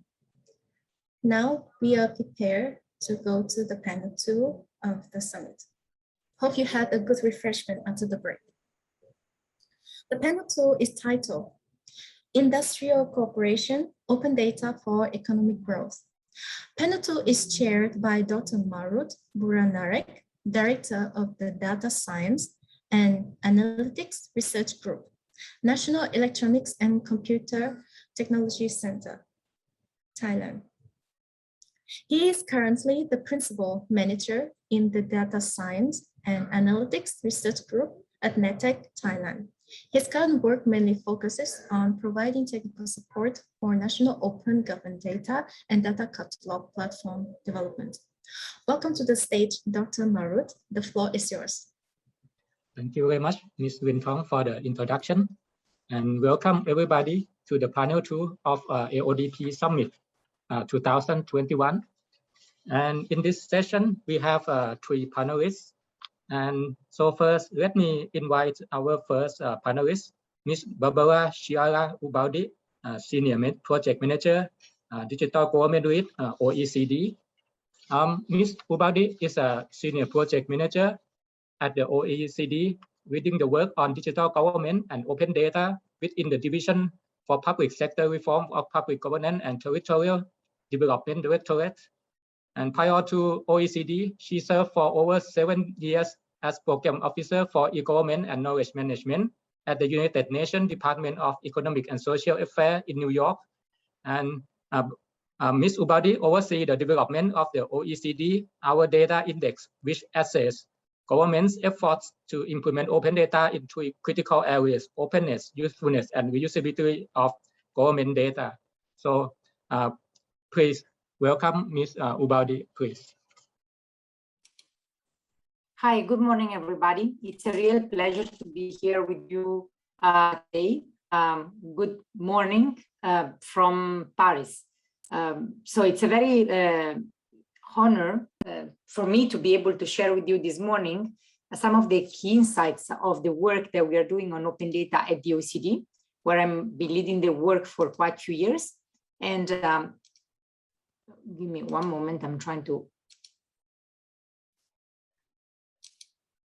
Voilà. So can you please move to next slide? Thank you. So where we've been, we've been working on open data since 2013 at the OECD, and there have been an important evolution in what we've seen governments do to foster their policies and initiatives on open data. And for us, the most important point has always been to try to underline the relevance of open data as part of the government data value cycle. Meaning in many cases, we've been seeing too often that governments were focusing on releasing data as open data without realizing that the relevance of open data comes primarily as part of the cycle that starts with collecting and generating the data, storing, securing, and processing the data, sharing, creating, and publishing the data, which in many cases can and should be made available as open data for the broad ecosystem to profit out of the data. But for us, it's extremely important to remember that there's value cycle around government data that needs to be taken into consideration in order to avoid focusing only and primarily on open data as if it was disconnected from the broader work on government data. Next, please.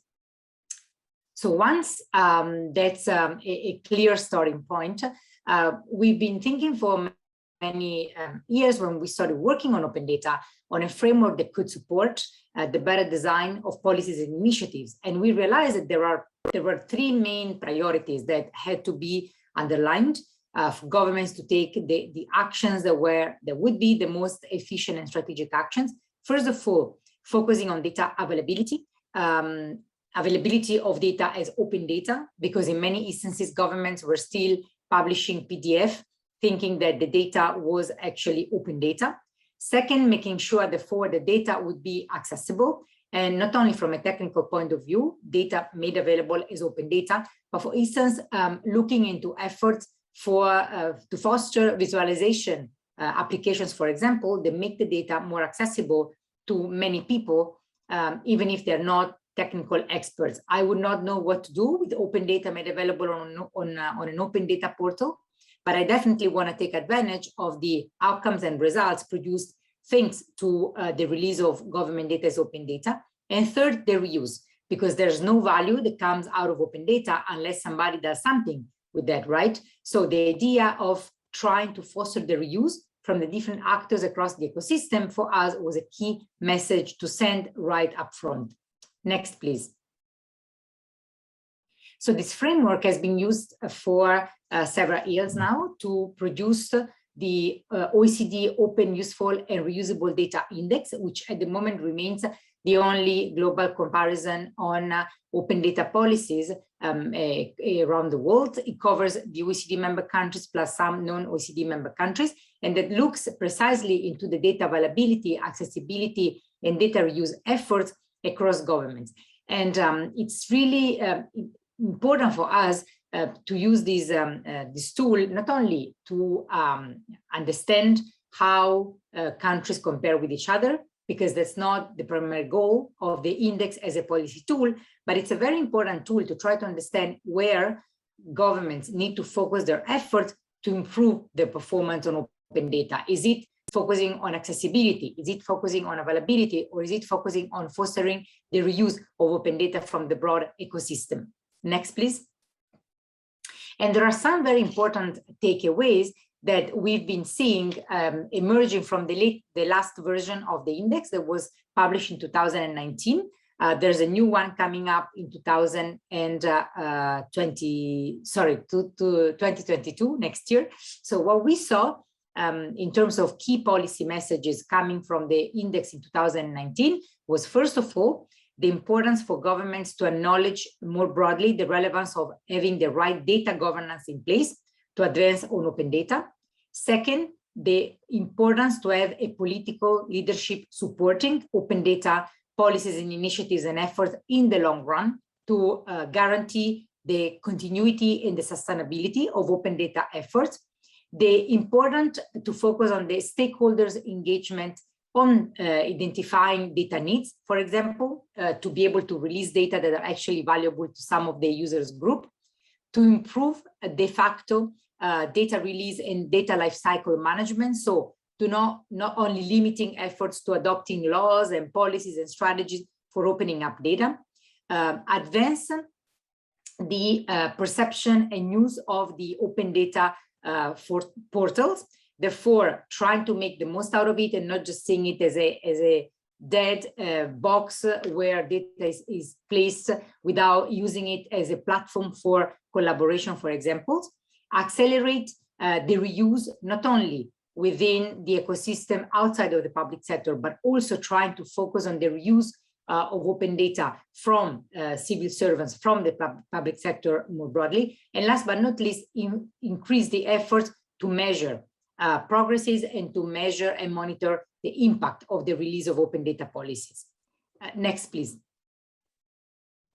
So for us, if we look at the topic, the theme of the session, it's been very important also to try to support the government by developing a recommendation, which is the highest standard setting mechanism that the organization has in its hands, which is a soft law, is not hard law, but is a set of provisions that are adopted by all the countries that are members of the organization that adhere to the recommendation as such. which focuses on enhanced access and sharing of data. This is a recommendation that was adopted in 2021, so a few weeks ago, actually, by the Ministerial Council of the OECD. And it's a very important recommendation in our point of view, because it really focuses on the fact that to produce value for public good out of open data, it's very important to foster the collaboration between the private sector, the public sector, and I said scientific community to release key open data sets for public good. Meaning it's important that governments advance and proceed and continue to open up government data as open data, but there are data sets in the hands of the private sector and in the hands of the scientific community that need equally to be opened up to be able for all these data sets to be merged and to be integrated. I think that the COVID-19 pandemic has demonstrated very clearly and very strongly the importance of having key data sets available as open data for the community to work together, to collaborate, to produce applications, for example, that can help people move, function, live even during a pandemic. So the three main sections of this new OECD recommendation focus on reinforcing trust across the ecosystem of open data reusers. Second, stimulating the investments on data, on open data, and incentivizing data access and sharing, because as we know, open data doesn't come for free.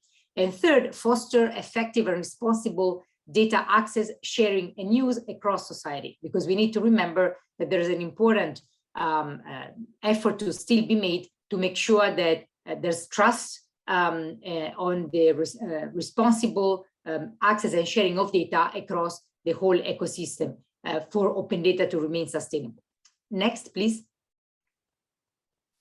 So if we look at those that remain still the main priorities for governments around the world and the main challenges in many cases, first of all, implementation of open data policies and strategies still remains critical.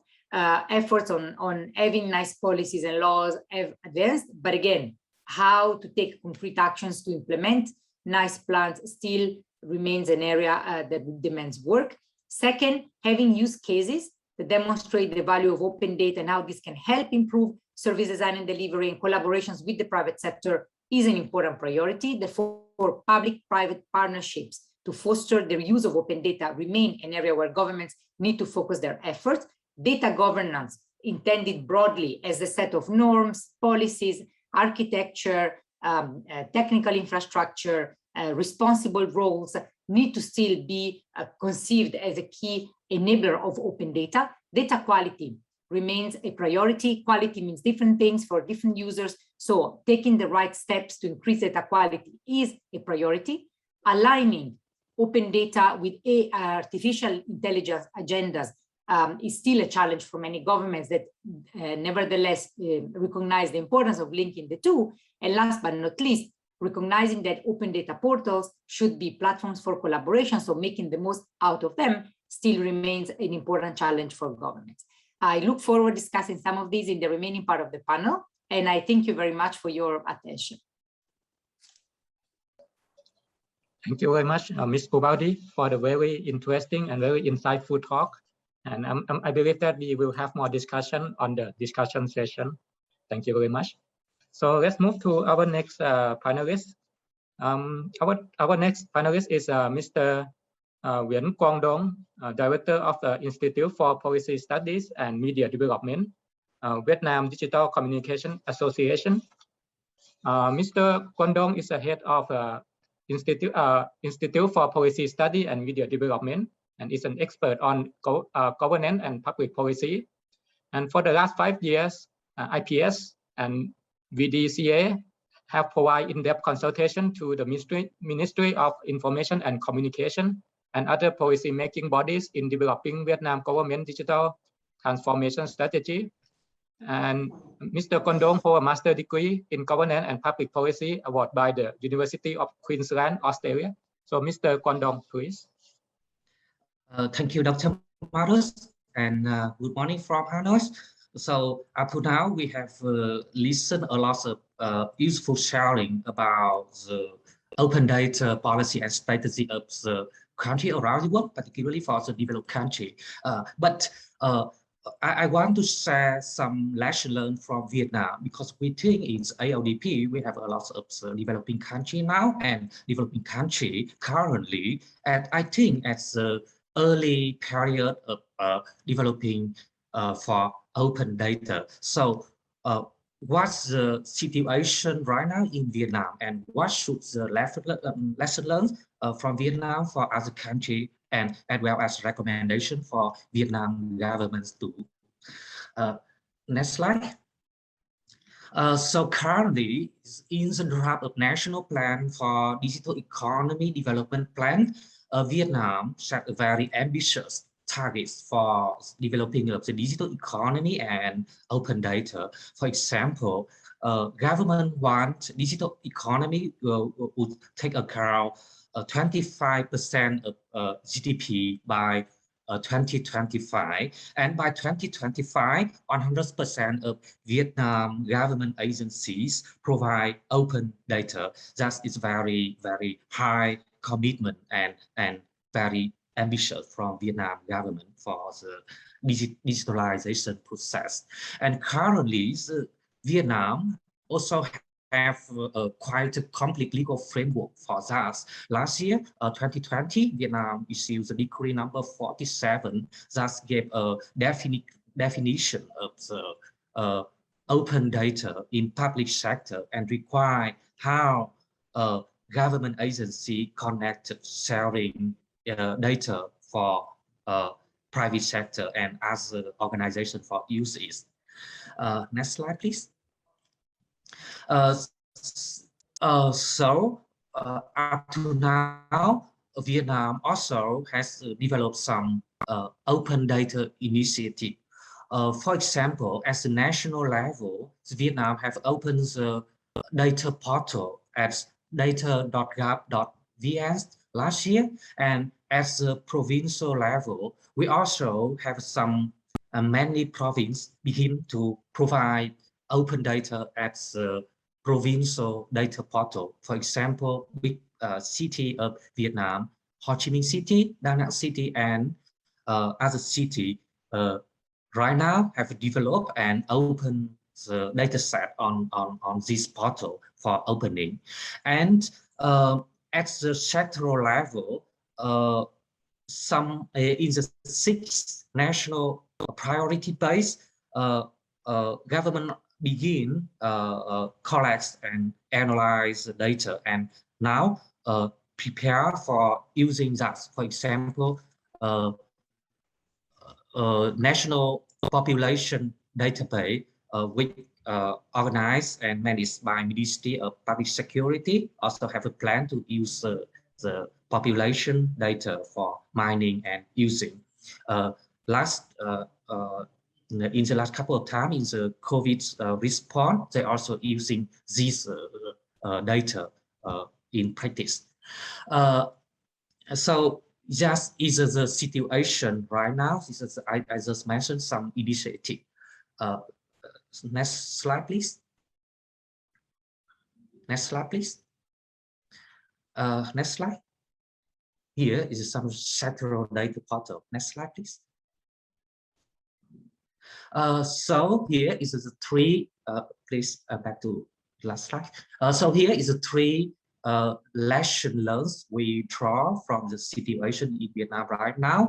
The first one is how to placing the supplies and demand side of the data market. Right now, we don't have actually a data market, and we can see that most of the government talk about quite a lot on the supply side. That means how government collects, manage, and have data, but we don't not much assessment on the needs of the data, the needs of data using from private sector, and the match between the supply and demand is not very good right now.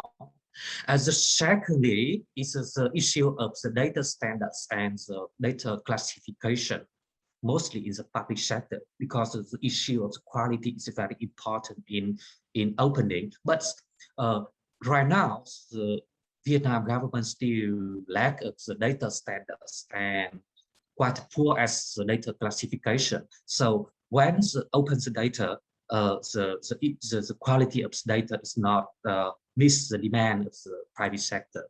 And the last lesson learned is the issue of the public-private partnership for data creation and utilization. Because for the most of the developing country, for example for Vietnam, the government quite lack of the basis, lack of financial resource for developing data and in investing in data. So the resources from the private sector investing in data creation, collection, utilization is very important. Next slide, please.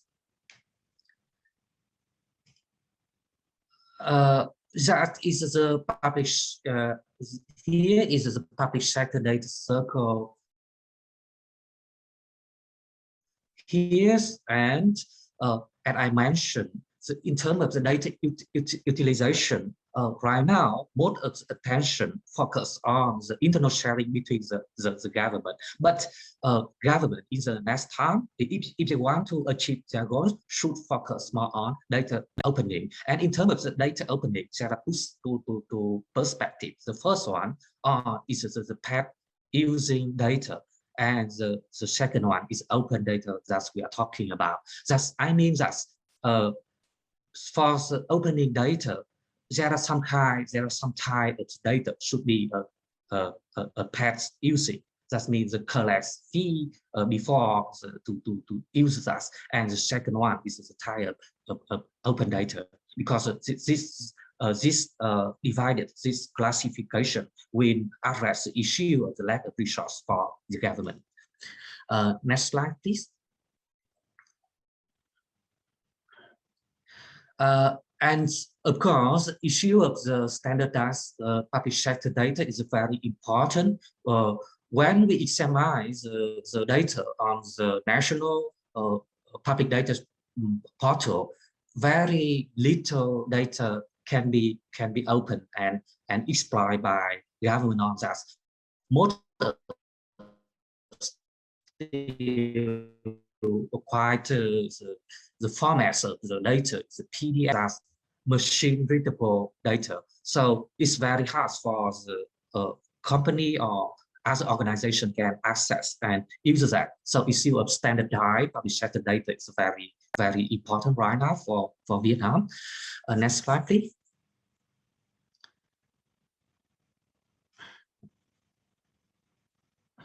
Next slide, please. Next slide. Next slide, please.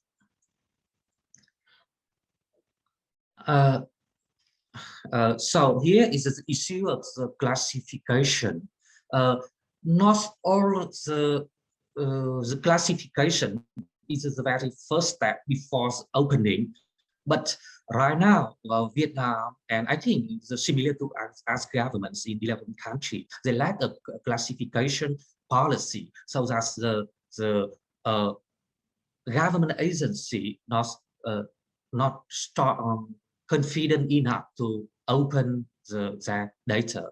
And the last issue is assessment of the demand side. That means we right now, Vietnam don't have any assessment on the need to using open data from private sector, and lack of the assessment. That means government lack of clear orientation and strategy for open data. So we recommend that government should focus on the assessment, just on the survey, and find out what private sector need, and based on that should prioritize on what kind of the data should open firstly. For example, right now in Vietnam, we strongly recommend that government should open the data of climate meteorology, on data of transportation, and data of health and education for private sector. Just my opinions and observation for the on data markets in Vietnam. Thank you for listening. Thank you.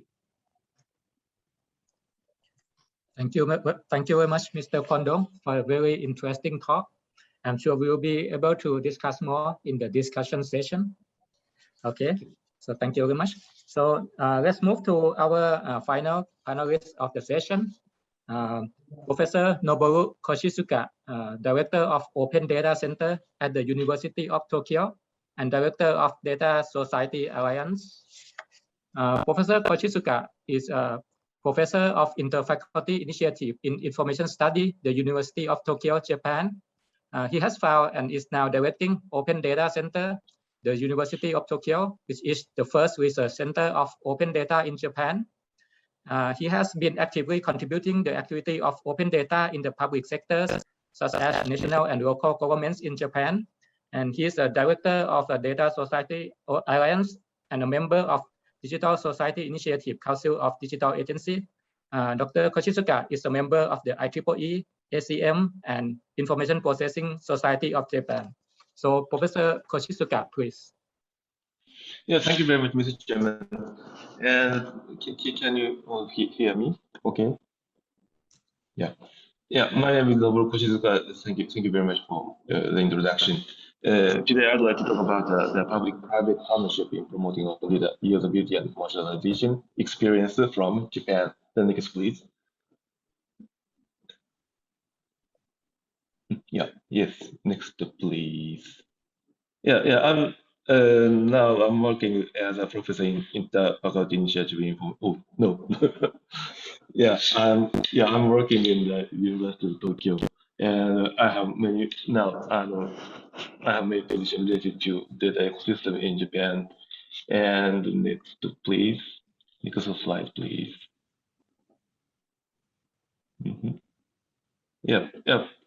Previously, I have conducted many open data policy and activity in Japan. For example, this slide shows the screen of the GoJP. This is the official open data catalog of Japan government. And next, please.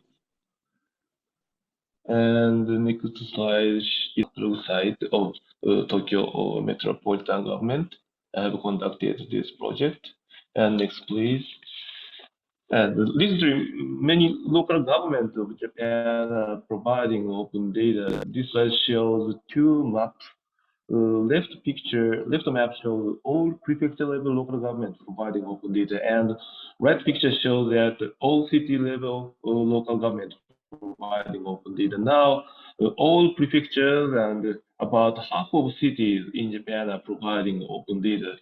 This shows very good progress of public open data in Japan. And next, please. Next, I'd like to talk about the relationship between open data and the private sectors. Usually, open data is almost public data. Most of them are generated, managed, and released by public sectors. Normally, we are thinking open data is a problem of public sector like government, but today in this session we are discussing about the private sector like companies and open data relationship between the public sector and the open data. So the most important, the first point is before no previous page. Yeah, thank you. The most important first point is the open data business. Maybe open data is usually used for public services, but in this point, the governments are the main users. But sometimes open data is very useful for various kinds of business. In this point, the industry and the companies are the main users of open data. Next, please. Second point is public service companies. Japan is a type of countries of small government. I think European countries are mostly operated by a big government. On the other hand, for example, the United States is operated by small government, and Japan is also small government countries.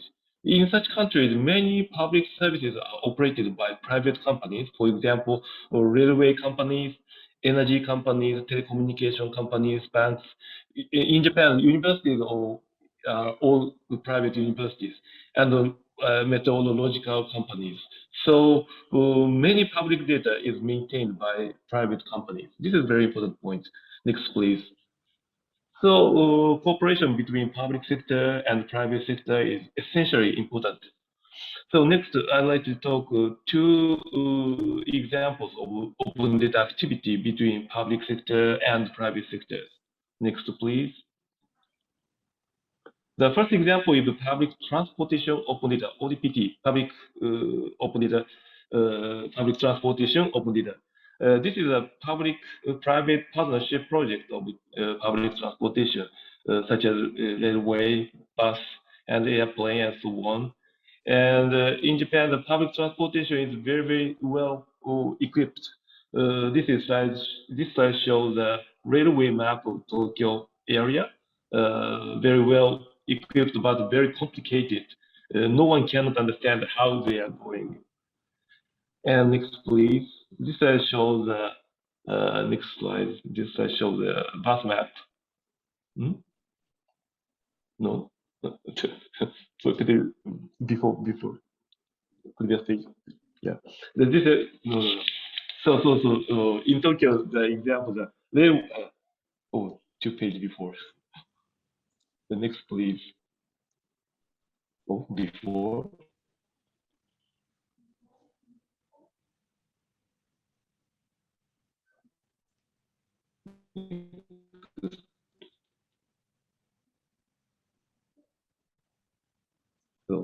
So page 15, please. Page 15.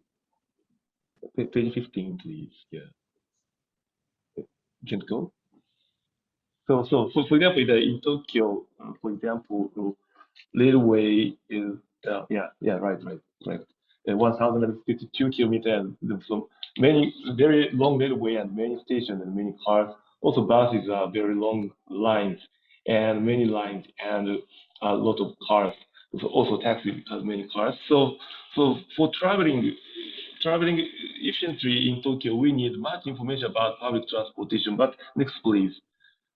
But these networks are operated by many private companies. For example, the railway, the 14 company and sectors only in Tokyo, and buses are operated more than 100 of company and sectors. And in case of taxi, 1,100 companies. So public transportation information is not integrated in Japan because each private company are managing such kind of data. So this information must be integrated in an open manner. So this kind of open data activity of public transportation data is very, very important. So next, please.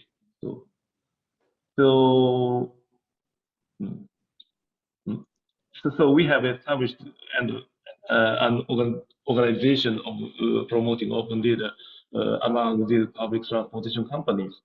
So this organization is Public Transportation Open Data Center. This is the name of our organization. And next, please. And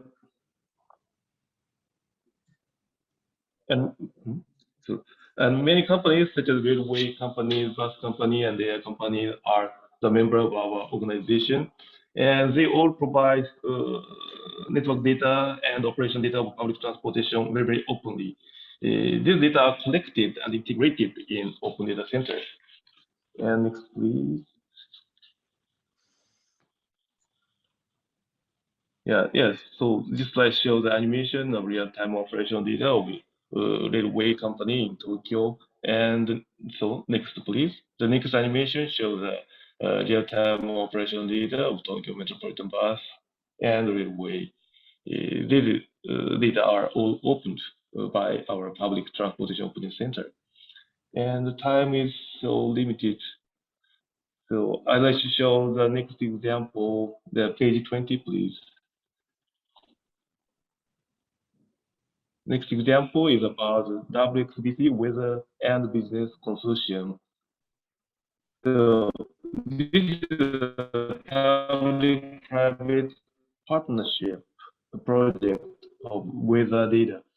WXBC is promoting to make education and training program for handling meteorological data and share business ideas. This shows the organization. We have 2 working groups. and offices provided by Japan Meteorological Agency. And please, page 24, please. And this is a two example activity of public and private partnership of open data in Japan. And next one is more integrated one. This is a data EX, please, page 24, please, 24.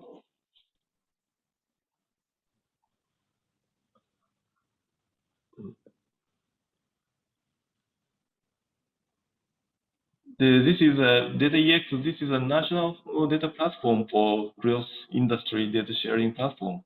So public transportation and weather data are very, very important part of the data EX. And our data EX will connect or federate many kinds of open data and industry data in our society. So in this case, DFFT, this shows the DFFT, data free flow with trust. This is a concept of Japan, a vision of Japan for the distribution all over the world. So to enable or to implement this data free flow with trust, we are developing the data EX. This is a data distribution platform all over the world. So the times. The page 33, please. The final message. 33.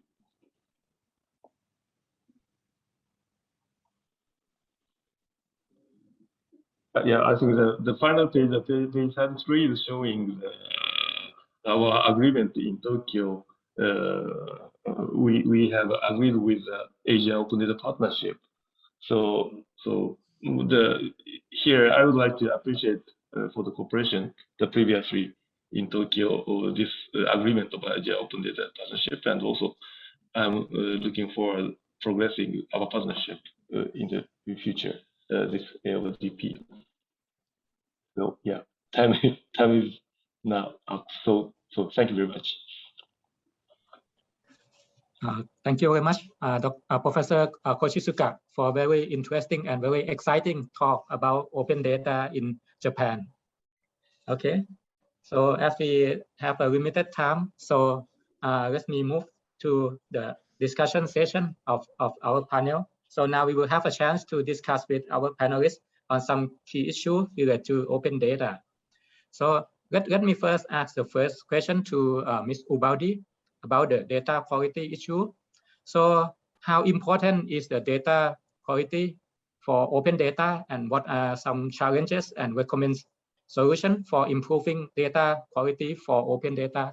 So Ms. Ubaldi, so what your opinion about this, please? Yeah, thank you. This is really a key question. Like you saw, among the remaining challenges for governments, ensuring data quality is probably one of the main challenges and obstacles. Data quality is essential, but data quality means different things for different group of users of data. For some, precision of data is essential. For others, the timely release of data is essential. So first of all, I think what still limits the effect of having the right quality of the data is that it was not always prioritized as a main necessary condition for open data policies to be solid.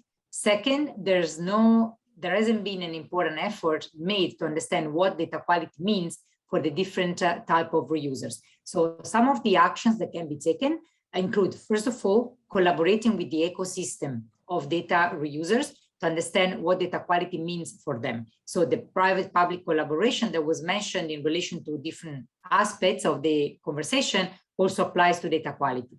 Second, we see important efforts, for example, in France, in Korea, and in Canada, to come up with standards for guidelines for ensuring data quality across the public sector. So having common standards so that all different parts of the public sector release data with the same quality is a necessary action.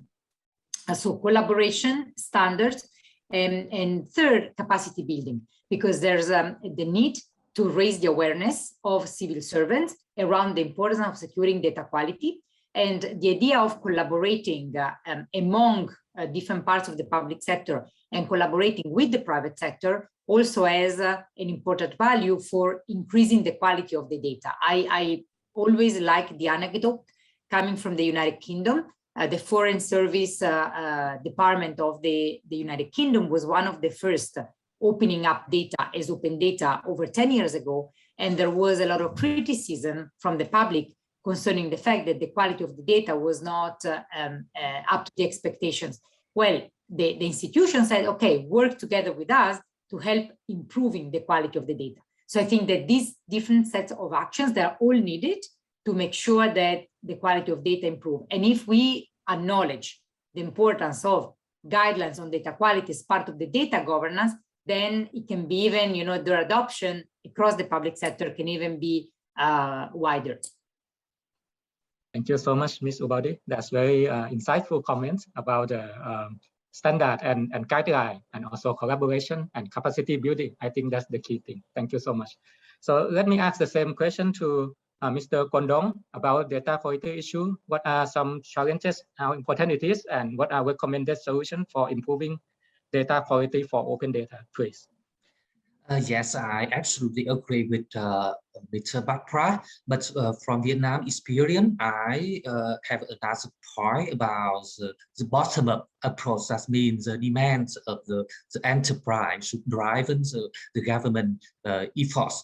Because right now, we have a lot of the various kind of data, and in the situation that government lack of resources in investment. So what should be the priority of government right now? That means assess what should the type of data open first, and make a shortlist for that is very important, because it helps the government reduce the resource in investment in various kind of data. That should be more focus, and that focus should come from the demand of the enterprise, because that's Mr. Norbert also says the demand of the open data mostly from the private sector, from the company to serve for their customer rather than in the private sector. So we want to promote for the bottom-up approach. That means assessment carefully the demand of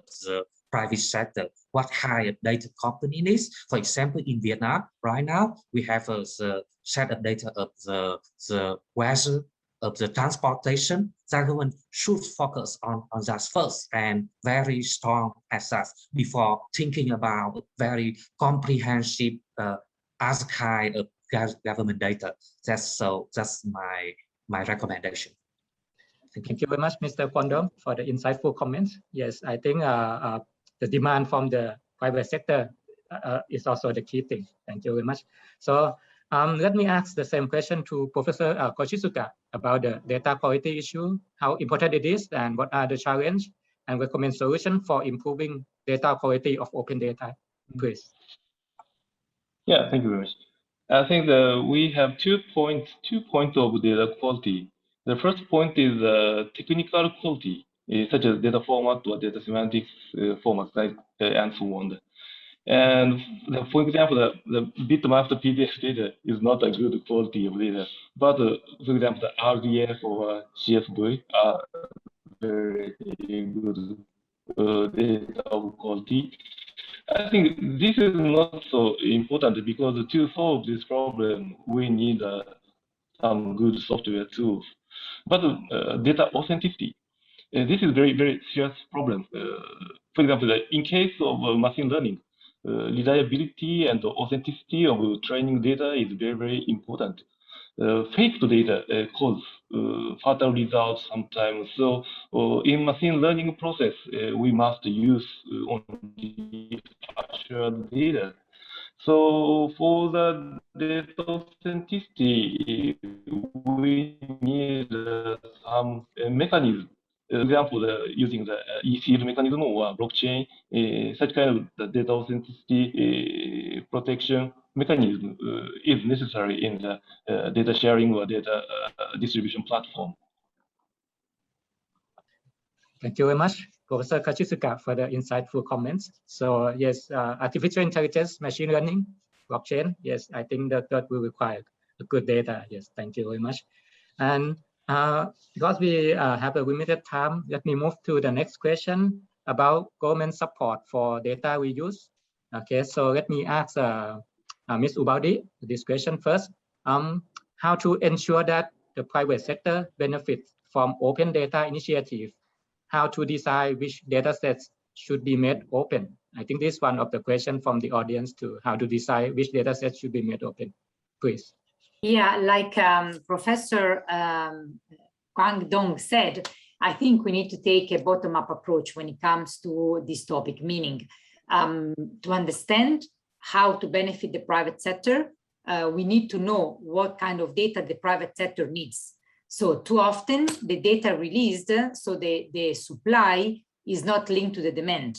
So understanding the demand of the data across the private sector, and the private sector means many things because the private sector has many different actors and each actor might need different type of data for different purposes. So understanding the demand, which means collaborating with the private sector, providing incentives also for the private sector to reuse this data to the benefit of the public sector as well. Korea for many years has been prioritizing the release of open data and prioritizing the reuse of open data by the private sector that the private sector should reuse. So Korea says these data sets and these products should not be developed by the government, but it should be the private sector to produce those products using the data released for the public sector. You know, the examples given on transport are perfect. So there are many, I think, providing also the incentives for the private sector to use the data, to develop applications, to develop products that are to their own benefit, but to the benefit of the people as well. I think it's a great, it's an important action. And last but not least, I think there's a need also for the private sector to have sustainable business models to open up, to continue reusing the data. So I think any type of collaboration with the private sector that can also reinforce the use case for the private sector to invest in reusing open data, I think it's essential. So benefiting the private sector means making sure that the demand and the supply of open data meets and that there are incentives for the private sector to use the data. Thank you very much, Ms. Ubaldi. That's very insightful. Thank you. And I yes, the demand and prioritization should be based on the private sector. I think I totally agree with that. Thank you so much. Okay, so let me ask the same question to Mr. Quang Dong about how to ensure that the private sector benefits from open data initiative and how to decide which data set should be made open, please.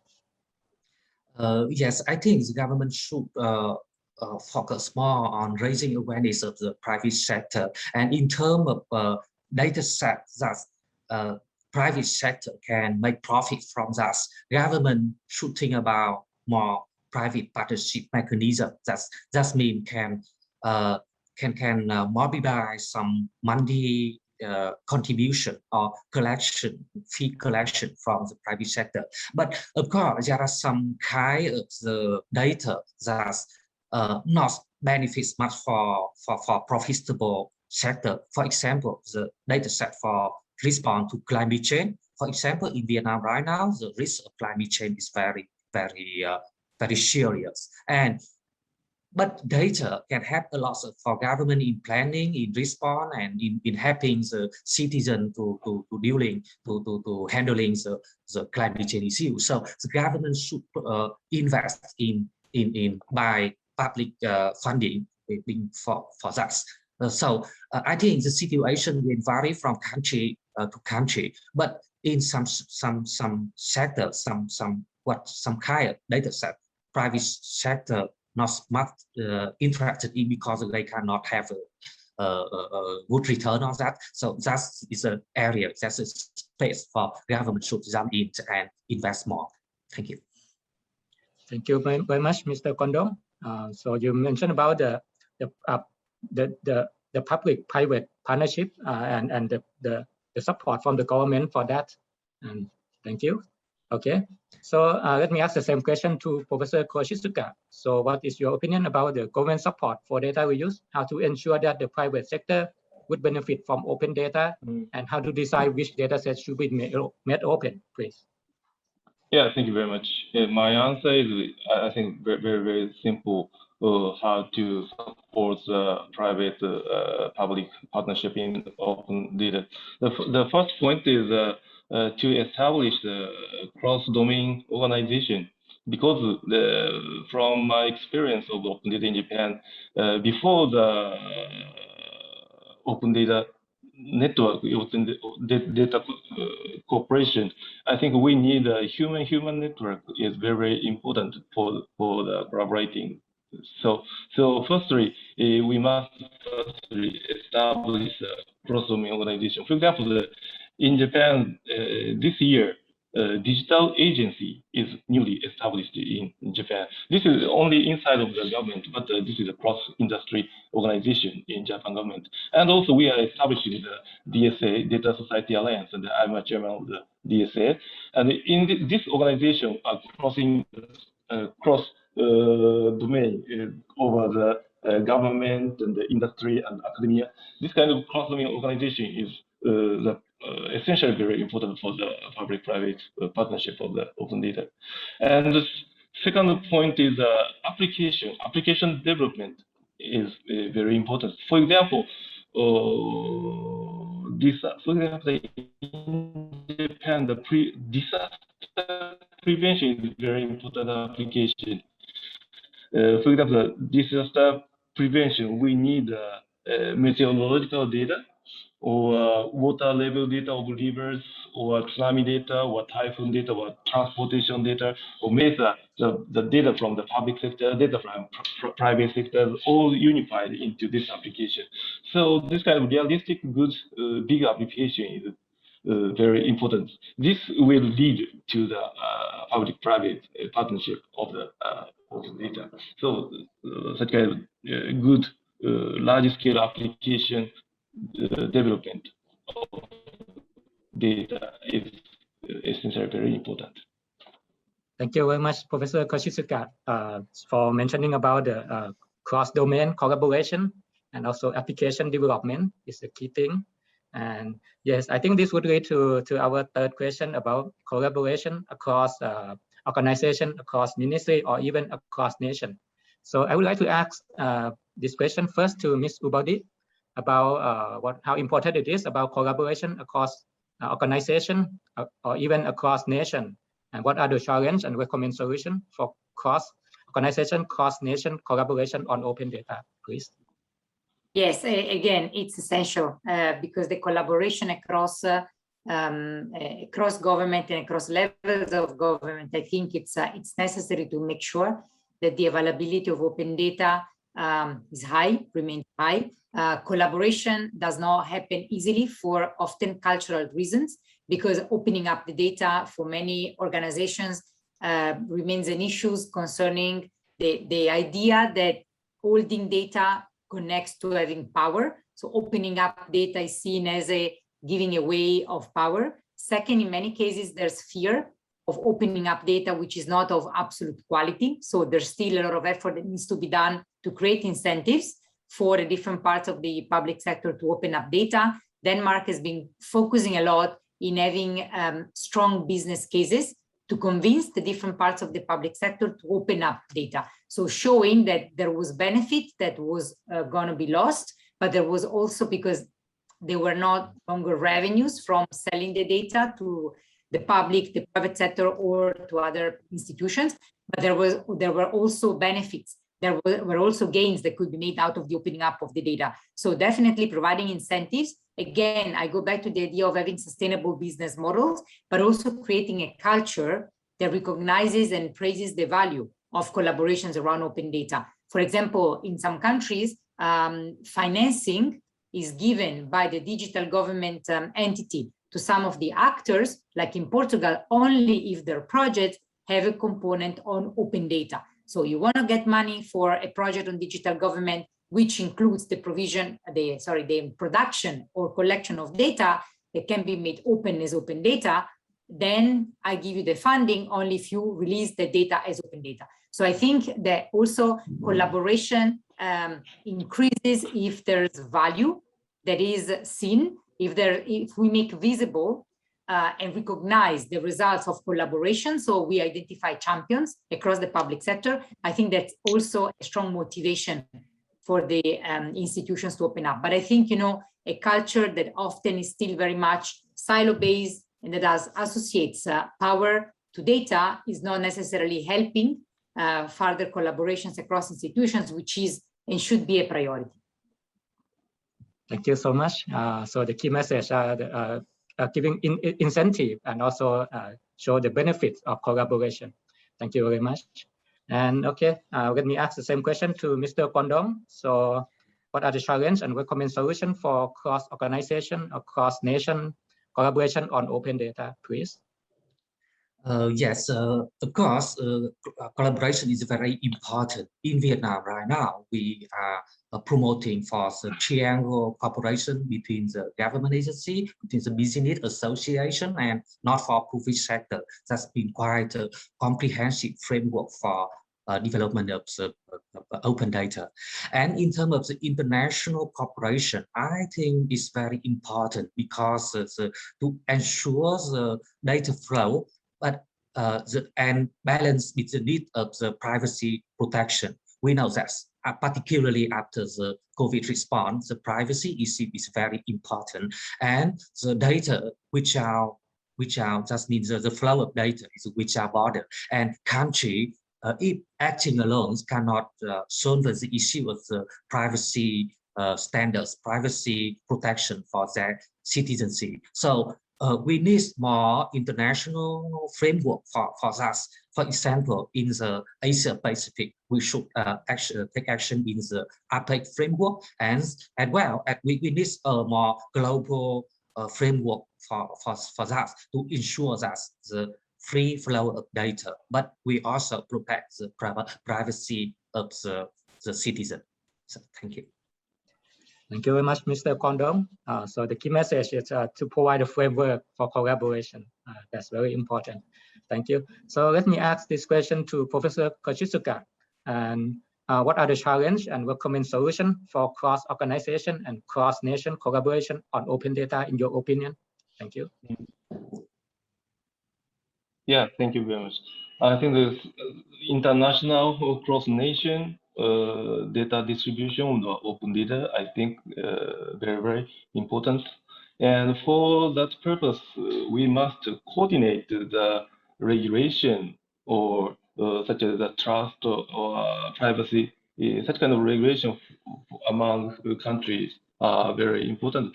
For example, we are already dealing with this kind of coordination with, for example, European country and Japan, for example. We have a data IDFA or Catena-X, such kind of data sharing activity. It's also dealing with the open data, but also the industry is secret data. But basically, we must coordinate the regulation or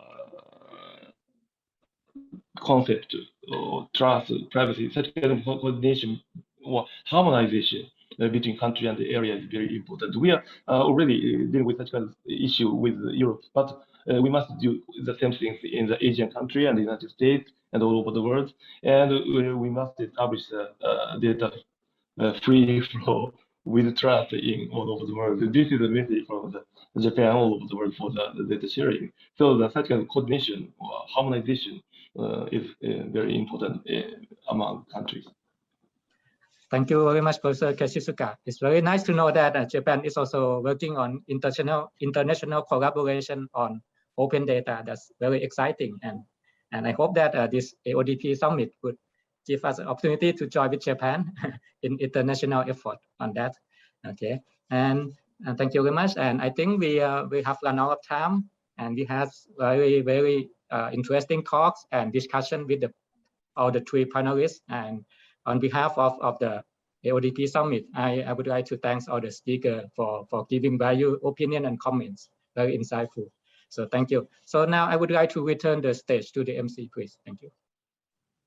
Thank you very much, Dr. Marut, Ms. Barbara, Mr. Guangdong, and Professor Noburu. So I will just take 1 minute to ask you to take the picture of the panel too. Yeah, so please, I know that Ms. Barbara is like 4 a.m. in your time. So we really appreciate the fact that you wake up so early and join this summit with us.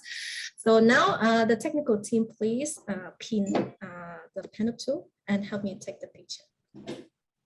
If you're ready, I'm going to count now. 3, 2, 1. One more time. 3, 2, 1. Last time. 3, 2, 1. Thank you very much. Thank you. So we are off the panel 2 and we are going to move to the panel 3. The panel 3 is going to be about data exchange, open data with trust, with a special focus on best practices of safe data sharing. This is a very important issue and we lay our emphasis on this issue at the summit. Panel 3 is chaired by Ms. Pyro Chung, the Director of Open Development Initiative, East-West Management Institute. Ms. Pyro Chung directs the East-West Management Institute's programs on natural resource, land, and data initiatives in Southeast Asia under the Open Development Initiative. As an ecologist and sustainable development expert, her work has been focused on the nexus between environmental governance, conservation, and human rights. This work has intersected with the open data movement to utilize GIS data and information in an open data platform. Open Development Mekong, which promotes evidence-based decision-making, digital gender inclusion, and indigenous data sovereignty to increase data governance across Asia. Welcome to stage, Ms. Pyro Chung. The floor is yours to moderate. Hi, thank you, Lynn, and welcome to the panel, the third panel on data privacy. I'm really pleased to introduce our lineup of panelists that we have today. First up, let me introduce Mr. Callum Hadford, the advisor of the UNDP Global Center of Technology, Innovation and Sustainable Development. I'm going to welcome him with a short introduction because we're running out of time and I would love to hear him speak rather than introduce his bio, which you can read on the website. Thank you, Callum. Thank you, great to be here. Shall I get started with my presentation? Fantastic, thank you everyone.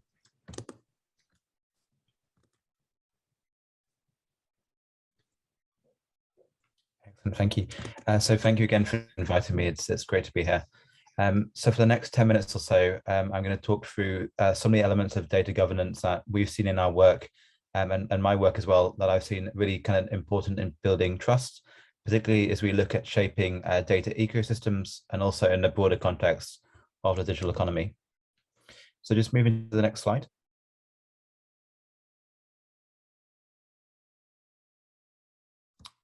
Thank you. So when we talk about an ecosystem, it's a word that we use a lot, but often we don't really think about what an ecosystem is. So what you can see here on the screen is Estonia, the country of Estonia, and essentially their digital ecosystem. So Estonia started its digital journey shortly after gaining independence in 1991. It benefited from having very little digital legacy, and also a strong vision and direction to leverage technology. So each of these lines and nodes you can see in the picture here is a different user of government data. So it might be a government department, it might be a private sector company, it may be civil society, and so on. And so this is an ecosystem. And what we see is that data is a really crucial tool for the digital economy. And it's also particularly important for our work at UNDP, including supporting our partners, whether governments, civil society, and the private sector around the world. And I'll come back to initiatives later, like our data platform and data standards. And we also work with many countries around the world to support them in leveraging data for development. And this could include everything from shaping underlying data infrastructure through to building data skills and literacy, and also identifying opportunities to grow and catalyze the private sector using data. So just the next slide, please. Thank you. So I'd just also like to walk through over the course of this presentation 4 big learnings that I've picked up on my journey of using data, including in government and in international development as well. I'd like to also ground these in 3 quick foundations. The first is that no one has figured this out yet. As you can see here on this pathway, data and building trust with citizens has a very, very long history.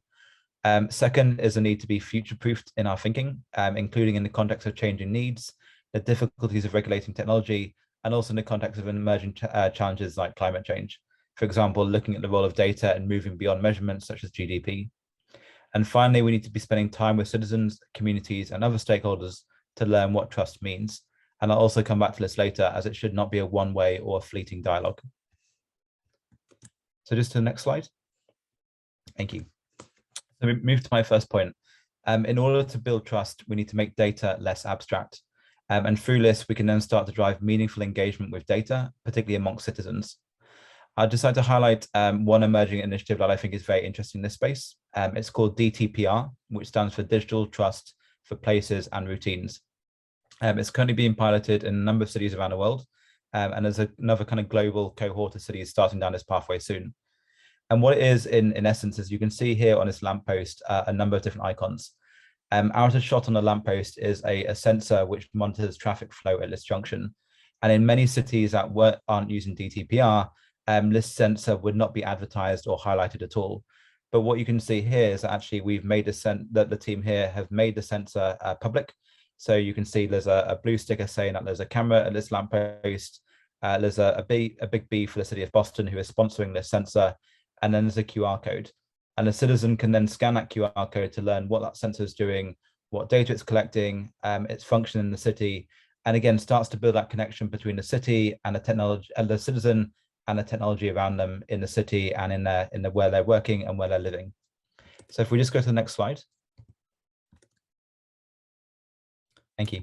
So the DTPR initiative, which is all open sourced, has essentially built a whole taxonomy of how we're using data and technology in the city. For example, from the sector itself, you can see here the kind of black icons such as mobility, urban planning, things like waste management, to the type of technology that we're using to collect data, including whether it's identifiable or non-identifiable data. And this has also been developed as part of a really extensive and exciting collaboration with industry, civil society, and others. And if we just move to the next slide, you'll be able to see it in practice. And again, the slide, the sensor that we had on the lamppost, if you scan that QR code, you'd see a big page of what the data is, what data is being collected, how it's being used, and so on. And there's even a little space at the bottom of this sheet as well to allow citizens to provide feedback. You know, do they like this tool? Do they like the data that's being collected? What do they think more broadly as well? So again, a broader way of building engagement and trust with the citizen. So just moving to the next slide. Thank you. So the second part about building trust is ensuring that we deliver with data. We need our governance systems to be responsive, including responding to the needs and realities of citizens and also stakeholders like the private sector. We've seen this a lot in the context of COVID-19 with things like tactical urbanism, so rapid redesigning of public space. You can see this, for example, here in this photo from Singapore. This requires using data to inform policymaking, decision-making, and other changes. But often our governance systems aren't set up to be responsive, which is where this element of building trust often falls down. And then related to this as well is rethinking our relationship with data. Often there's a risk of data collection being very extractive without always offering value to the citizen or other stakeholders. For example, collecting more data than we could ever need or can even use, or designing data collection for the benefit of governments or others, but not the citizen. So just moving to the next slide.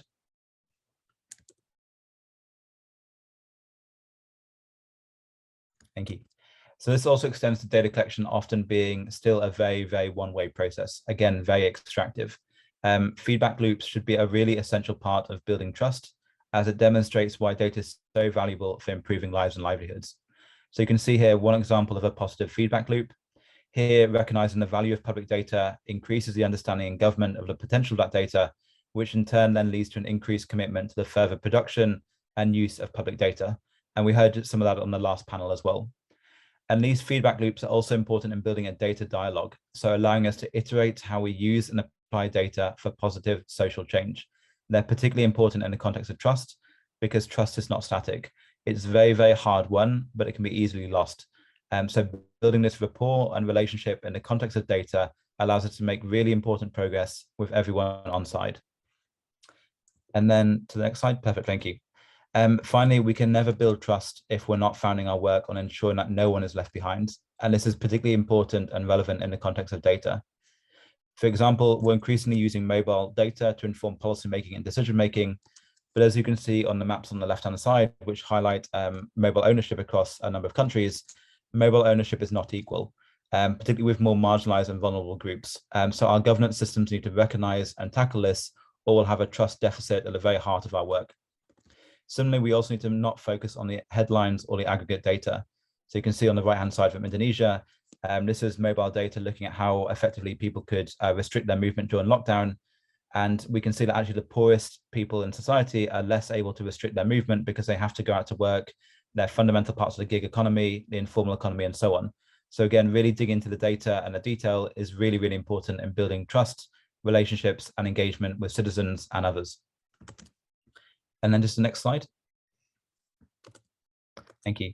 So all of this is only going to get more important as well. So with new and growing challenges, we need to ensure that we're building and maintaining trust, and also building governance systems that can engage with these new realities. With COVID-19 recovery, data has been a really crucial tool in allowing us to effectively target interventions, but data infrastructure is also lacking in many places, and this is sometimes due to a lack of trust, making it difficult to collect useful and meaningful data.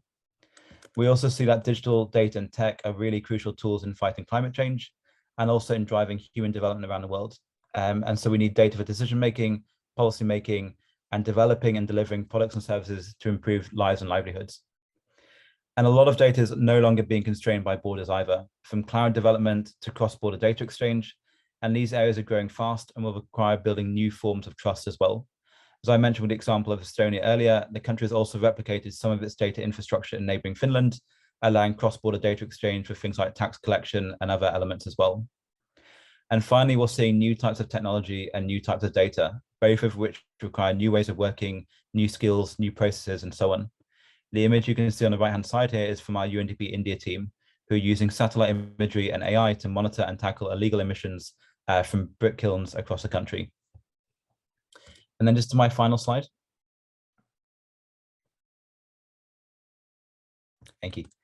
So on that note, and just to wrap up, COVID-19 has really highlighted the potential and the role of data for everything from resource planning to disease prevention and tracking. And obviously contact tracing has been a big focus, including here in Singapore, which launched one of the first digital contact tracing solutions. But the government here, when launching a very high-tech tool in a very high-tech country, highlighted at the outset that digital contact tracing is not a replacement for offline efforts. It is an augmenter, an amplifier, and a complement to human skills, ingenuity, and human talent. And we still need human expertise to make sense of data. And I feel this is a really important and essential part of building trust, that technology is not just a tool, it's one of many tools in our toolkit.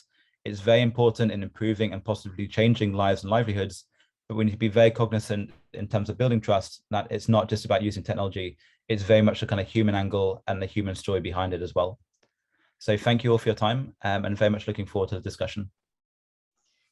Thank you so much, Callum. I really love some of the highlighted points that you've raised here. And I think one thing that this panel importantly will highlight is that every single data point and behind every single data point is a person.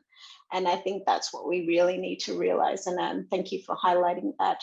So just moving on to the second panelist who will talk about data trust bank models, a trusted personal data management system services and the certification program. Dr. Narita Sakimura, the chairman of the Information Technology Federation of Japan, is going to talk about these systems. Please, the floor is yours, Dr. Sakimura.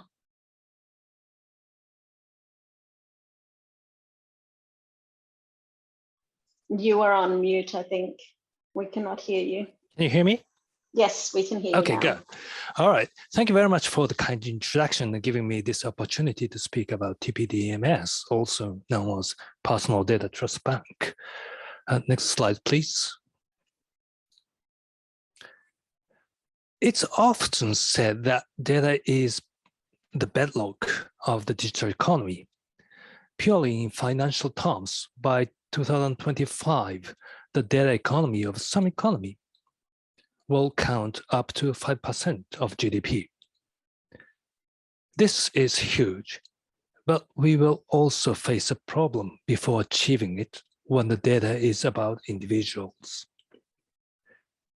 Market participants will face the problem of information asymmetry, like depicted in this picture. For example, the data providers will not be able to know whether the receivers are good and will adhere to good principles. The receivers will not be able to know whether data has been collected and given lawfully, and the individuals above all cannot be sure whether his data is being misused or not. Next slide, please. TPDMS, also known as Information Trust Bank or Information Bank simply, is a mechanism that reduces the information asymmetry by introducing transparency, accountability, participation, and control. To the ecosystem. Now, individuals can get transparency and control, and data providers knows that the data that's provided will be treated fairly, and data receivers likewise. And this is supported by a certification scheme based on the government guidelines and certification framework set by IT Federation in Japan.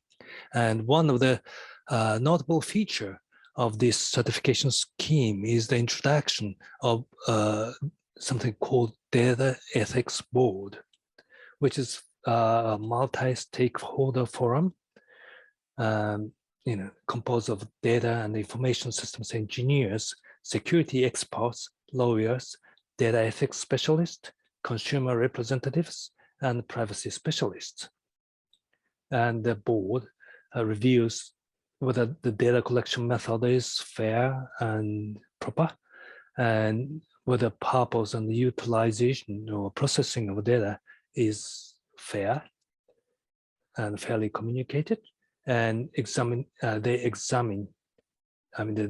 information banks need to examine the third parties to which they provide the data, that the receiving end will also process the data fairly and responsibly. And if they were found to be false, then Data Ethics Board will have an ability to advise to suspend the usage of data. Next slide, please. So in short, the TPDMS certification scheme will make sure that handling of data at personal data trust banks are following standard and ethical, and proper oversight of its processing, as well as that of the source and destination of the data is implemented. Next slide, please.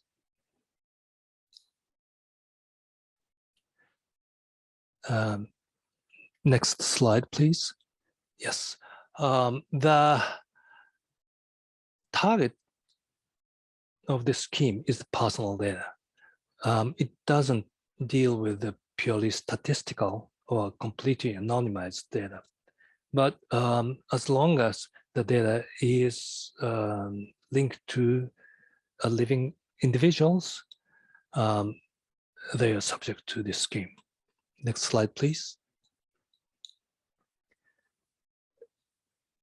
We are currently following the soft law or co-regulation scheme by public-private initiative.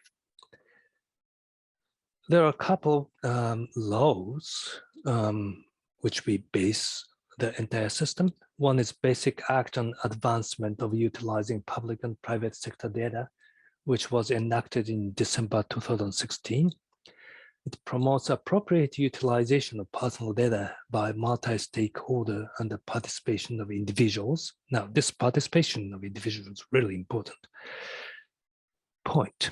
And the second one is based on the interim government report by the working group for data utilization in artificial intelligence and Internet of Things era, which came out in February 2017.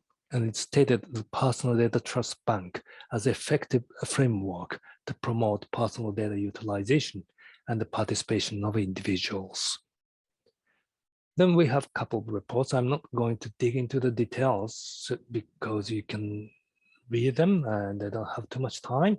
But with the government and IT RENME or IT Information Technology Federation of Japan, we have been building the policy recommendations and guidebook for the certification that we base our certification scheme on.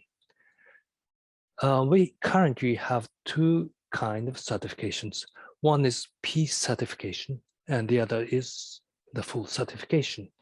The certification scheme is a management systems certification. So unless the system has been in operation for some time, it cannot get the full certification. Peace certification is for the parties who is embarking on this journey. It's like supporting planning and preparation period of and the initial operational period of those information trust banks. And we provide some assurance that their handling is fair. Next slide, please. And we are not doing this in vacuum. We are basing our certification scheme as much as possible to the international standard. So for security management, we are basing it on ISMS or ISO IEC 27001 and 002. And for privacy enhancement, we are basing our certification scheme on 29100 Privacy Framework, 29134 Privacy Impact Assessment Guidelines, 29184 Online Privacy Notice and Consent, and 27701 extension to ISO IEC 2701702 for privacy information management. But they don't cover everything. There are some gaps. And IT RENME is currently undergoing the study of study to identify gaps between TPDMS scheme and international standards. And we have so far identified the good practice guidance on the composition and operation of data ethics board is missing. And code of practice for communicating consent record, which is actually being standardized at ISO right now. And also we need to have protocol for communicating changing consent, as well as protocol for secure transfer of personal data. And we also need to gather the implementation experiences to guide the operation. So once these are properly identified, we plan to start a preliminary work item in ISO IC JTC1 SC27. So when the time comes, please do join the initiative. Next slide, please. So this is the details of what we are currently thinking about. Since I have only 40 seconds left, I'm not going into the details, but you can probably read it later. And next, this initiative also has some relationship with the proposed Data Governance Act in Europe, and we are carefully studying that as well. Next slide, please. So in summary, TPDMS or Data Trust Bank is a mechanism that helps reduce the information asymmetry among the data economy participants by implementing transparency, accountability, and controllability of individuals. And certification scheme is a public-private partnership initiatives, multi-stakeholder, and gaps are going to be identified, but we will bring it to the international arena so that it's going to be shared, and probably in a few years' time we'll get the international agreement around that, so that we'll have more international interoperability. Thank you very much. Thank you so much, Dr. Sakimura. I think your presentation highlighted all of the complexities around the develops of ensuring personal data protection. So thank you for providing some really great examples on how you are trying to do this in Japan. Our next panelist comes from Thailand, from the Digital Government Development Agency, Vice President of the Data Governance Solutions, Dr. Monsaku, and excuse me, Sokarumtun. So Charantham, you are freezing.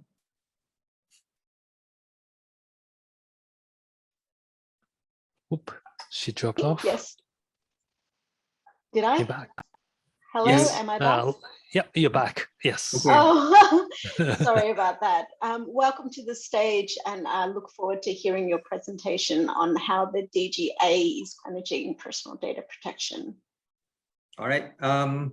Monsak from DGA. My DGA is a organization being responsible for open data in Thailand. I will spend 2 minutes to introduce my organization and 5 minutes on the past performance on open data by DGA, and last 2 minutes on the next level about how to make next level of the mission, how to make the privacy data become open data. I will share some example of working experience with you guys and the communities. Okay, let me start.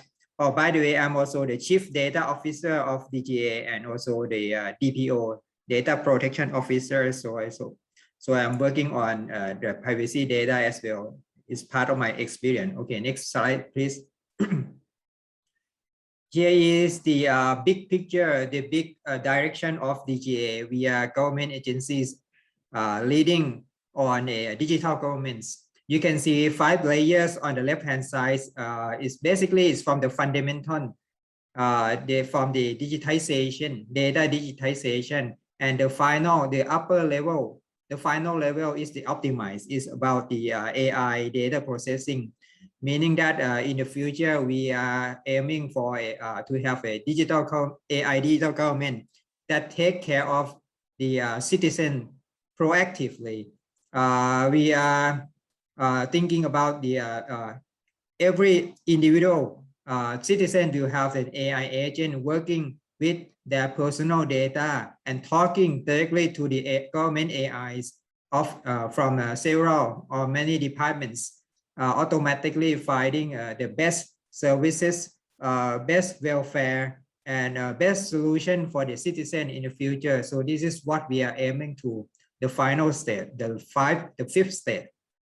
And as you can see, we also have on the 4th and 3rd state, like one-stop service and data exchange. On the right-hand side, we also focusing on data sharing track or open data. This is to make the collaboration between public and private. Next, please. This is from the Digital Government Act. 4 key terms that we are focusing on is the data standard, data privacy, security, and open data. Next, please. So as you can see, in the Act, the Digital Government Act, we also have the term open data saying specifically and clearly in the Act, so that DGA also aiming for open data is one of our missions. Next, please. Next, please. Here is some results, some performance. We have around 1.5 million people already use the open data platform, and the user also from around the groups. On the right hand side, Thailand is #1 and United States is the #2. Next, please.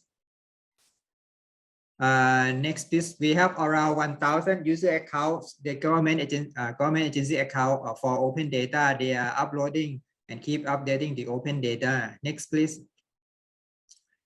Number of data set around 3,000 right now for Thailand that we are collected officially. And here's this the data qualities. We are promoting machine readable format for open data as well. Next, please. Here is some collaboration resolved. We are working with several government agencies as well on data-driven and open data. Here is the dashboard data analysis on tourism and sport from Ministry of Tourism and Sport. Next, please. From the Department of Business Development. Next, please. This is about accidental data for authorities tool. For this, I would like to mention 2 example projects on privacy, how we transfer or convert privacy data to become open data from the government. We are working with the private sector. Is a foundation called ITIC on the top left corner. As you can see, ITIC stands for Intelligence Transportation Information Center Foundation. They are private foundation. And as you can see from the name, they are right. So for now, they are very much focusing on the accident data, road accident data. And this cannot be open for many years. And at DGA, as I come in and then I take over this, with this open data issue. So I went to the DDC, the Department of Disease Control. We are working together on road accident data individual record, meaning when there is a person die on the road from the road accident, there will be one record recorded at the DDC, the Department of Disease Control. And we have this data for around 200,000 records in 10 years. So in average, 20,000 people die on road. And this data is very, have a very high impact because so many parties in Thailand, they want this data set to do research. But as you can expect that this is privacy data because we have individual person, we have location, the position of the accident, type of the accident, and also a type of car that happens, that have the accidents. DGA go and work with the Department of Disease Control to convert this privacy data. We remove the identities, we do masking and also anonymization so that we convert this into open data and publish it on March this year. On March this year, we invited the Prime Minister also of Thailand to come and have the ceremony and make a big announcement. For now, the next party, we are working with the Office of Insurance Commission on the car insurance information. We have around 10 or 15 years of data for every single car insurance record from every person in Thailand. And now we are converting this to, anonymized data set and planning to open this, make this become open data again. We are going this from the bottom up. As you can see, we start specifically on a high impact data set and to make it like a role model or success case, and we'll share. And we also invite the high ranking person from the government to come and announce that this is the direction and the policy and also the guideline. Because we start from, we work from the bottom, we have practical guideline to announce and share. We are, the direction for DGA, we are aiming this way, like making success and tangible project. And share this like an example so that many others government agency can like use this like a role model and do the guideline. So this is what we are focusing on. I have around 1 minute. If you can have question, is welcome. or not, we can just leave it for the last session. Thank you. Thank you so much, Dr. Monsak. I really love that example, and since we have 1 minute in your session, I will ask you a question. It's commendable the data that you're collecting around traffic and traffic accidents, specifically because I live in Thailand, so I know how dangerous the roads can be. In terms of how you're going to utilize that data when it's open, how will it help you in the government to reform or perhaps improve traffic and road accidents in the future? If you could just elaborate that for our audience. Thank you. Thank you for the questions. When we have very detailed data, meaning we know the location, we know how accident happened, we know what kind of vehicles involved in the accident, we can make very insight analysis and come up with a solution like where is the high risk location for the road accident and what are the real costs. Like we also have, other related data related to the location. For example, the level of light of the location, the physical of the corner, the intersection, how it is, developed or built. So that together with other information, we can do analysis. And this now is spread, the data is spread already to many parties in Thailand, many foundations and universities. I think they are, it's out of DGA hands. It's now belong to the researcher and all other parties. Thank you so much. So are you hoping to see that at a provincial level or more localized level that governments will use this data to improve the conditions? Yes. For example, for one specific example, in Chachoengsao is the eastern province of Thailand.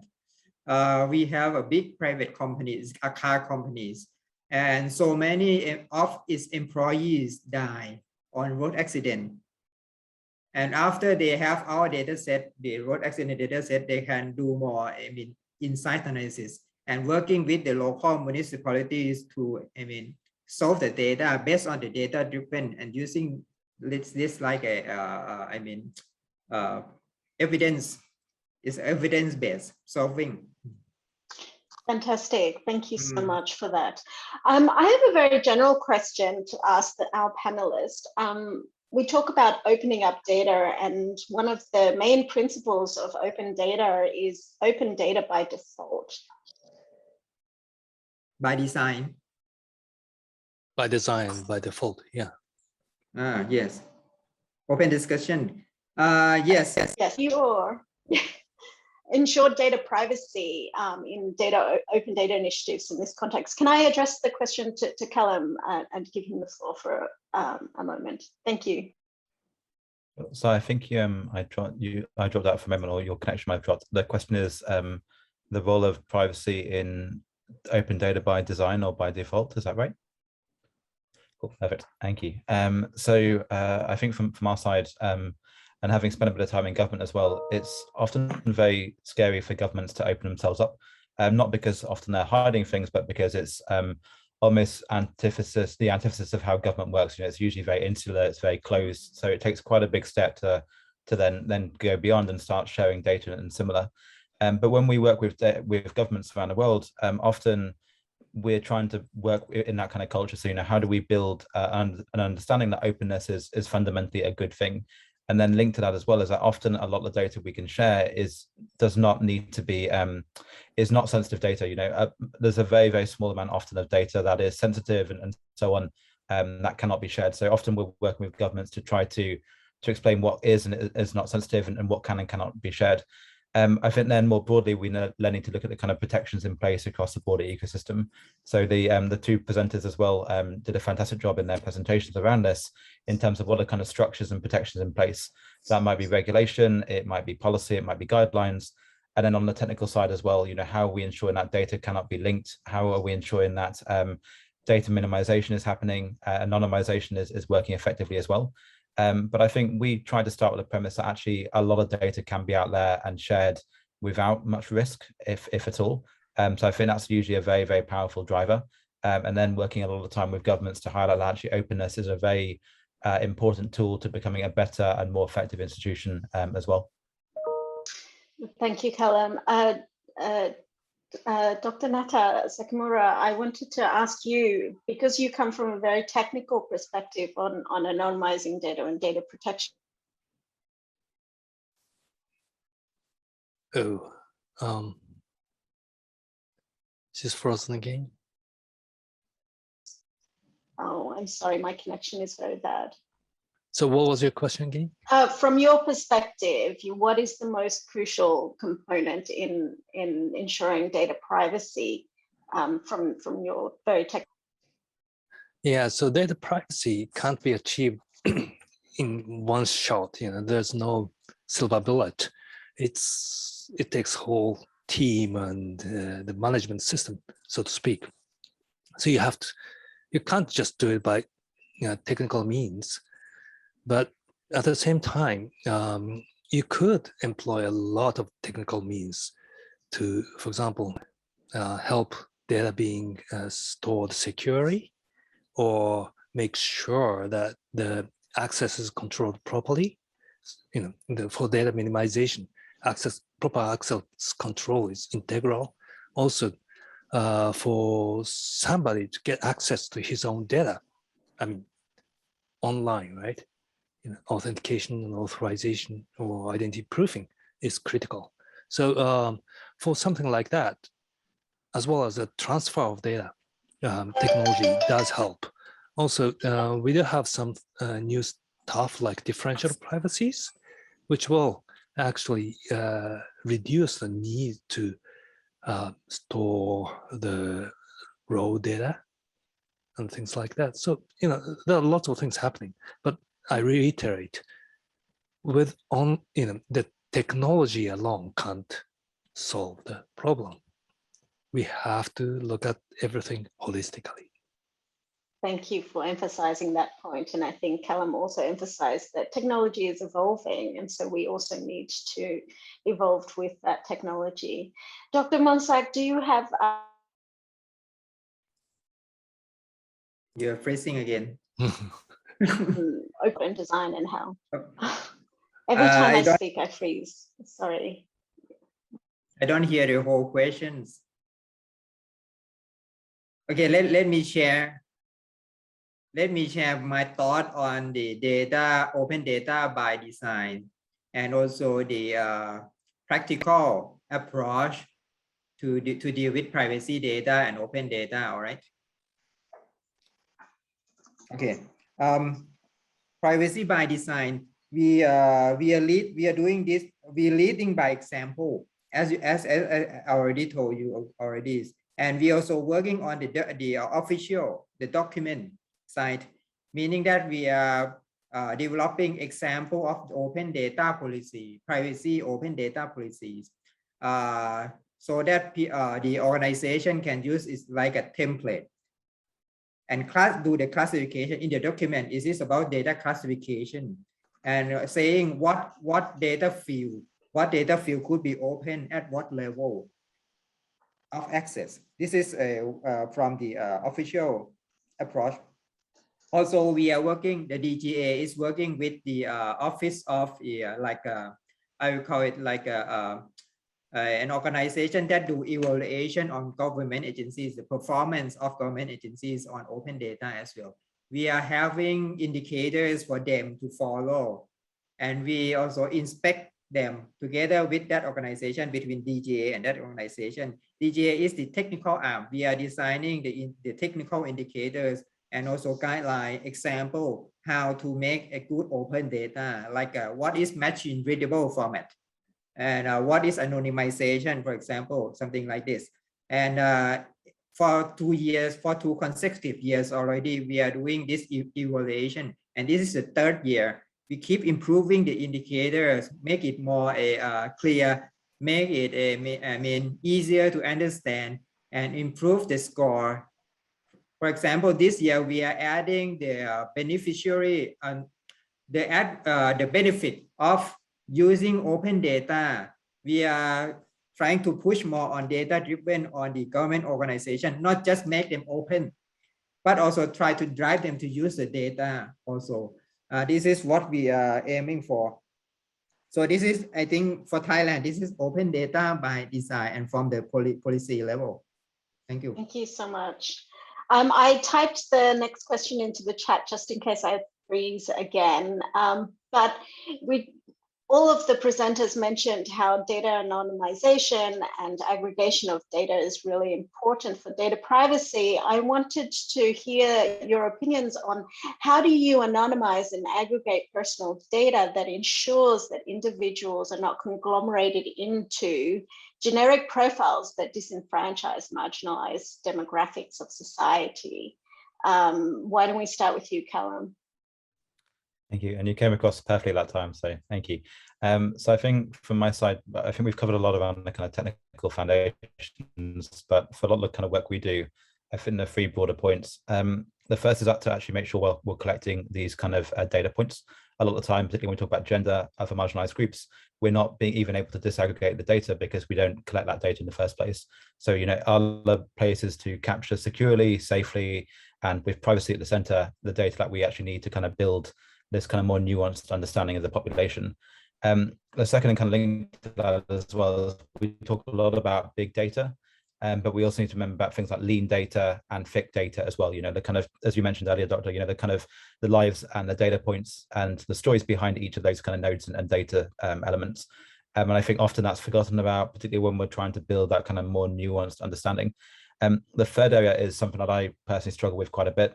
Before I joined UNDP, I did a lot of work in the development sector, but with the private sector. And so worked on a lot of a lot of projects with, you know, big tech firms using data. But a lot of that work is locked away behind NDAs, behind contracts, and is impossible to kind of replicate or look at. And so we can't really build that deep understanding of the population if we only have access to a very small snapshot of the data, or we're not able to share it or replicate it. It's not good research, it's not good science, it's not good policy.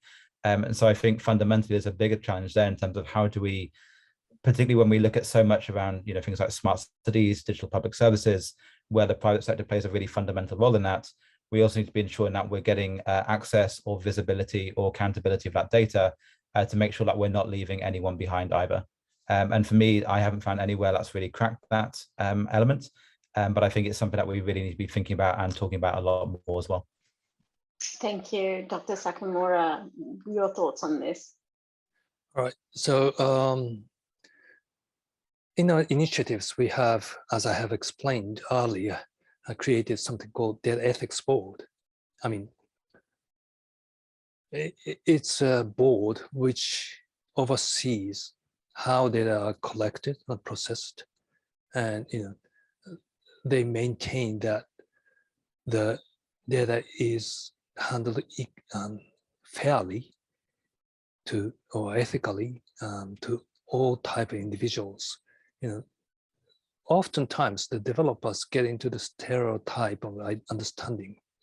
They often have very limited understanding of the population, and often without really thinking of or intending to, they may introduce biases. So something like Data Ethics Board. I mean, it's not a silver bullet, but is a helping stepstone, I think. Thank you. Dr. Monsak, in Thailand, do you also have a similar approach with data ethics? We have to admit, I think we have to admit that the privacy sector, there is no 100% to guarantee that there will be no fraud, data breach. Even if we don't open the data, even if we don't deal with privacy data, the fraud is already happening. The data breach is already happening. Personal data are conglomerated anyway. I would like us to not to be too scared to move on, to move forward. But we have to be on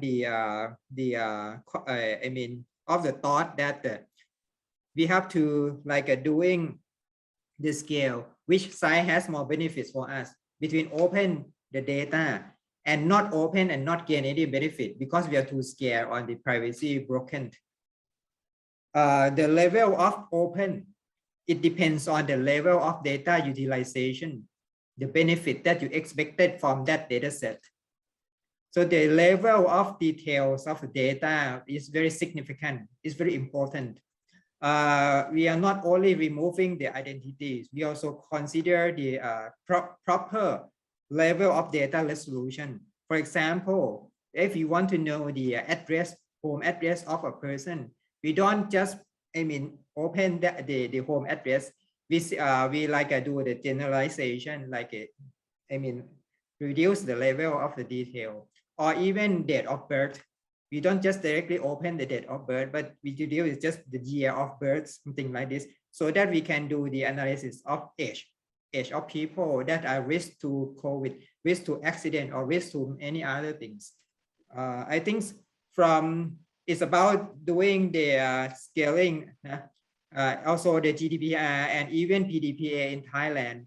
They let us to do this evaluation by ourselves, which side has more benefit, and you have to take, everything has a risk anyway, not just privacy. Thank you. We're at time, but I do have one question, so I'm going to ask if we can just have this one question, and I want your response to be very succinct. The question is, whose responsibility is it?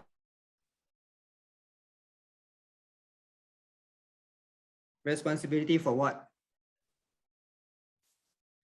Your connection's just dropped again, I'm afraid.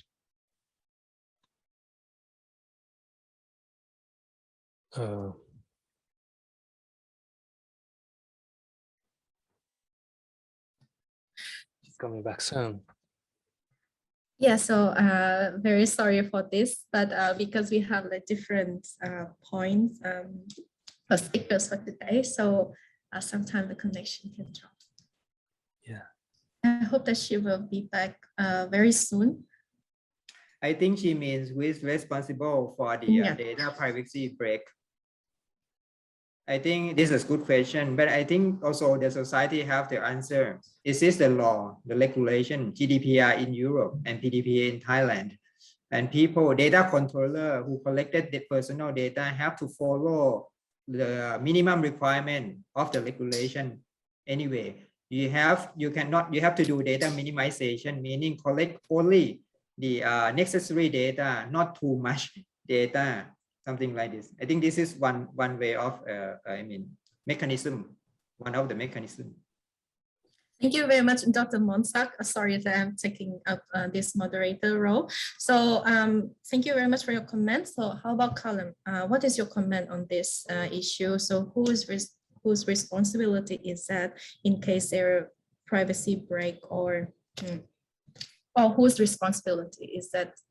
Yes, Pero, you're back. Am I back? Yes, you're back, and just make sure. What was your question? Doing a great job. Sorry.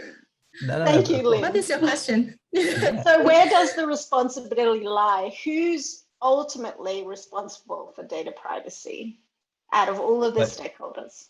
Yeah, so I think for a lot of the work that we do, that there's obviously ultimately responsible. You have it, as was just mentioned, manifested in legislation, in government, and so on. But I think there's responsibility across the whole value chain. You have government setting the regulation and the legislative parameters. You then have the private sector working within those and obviously shaping technical best practice around things like data minimization. Civil society has a really fundamental role in holding all these institutions to account.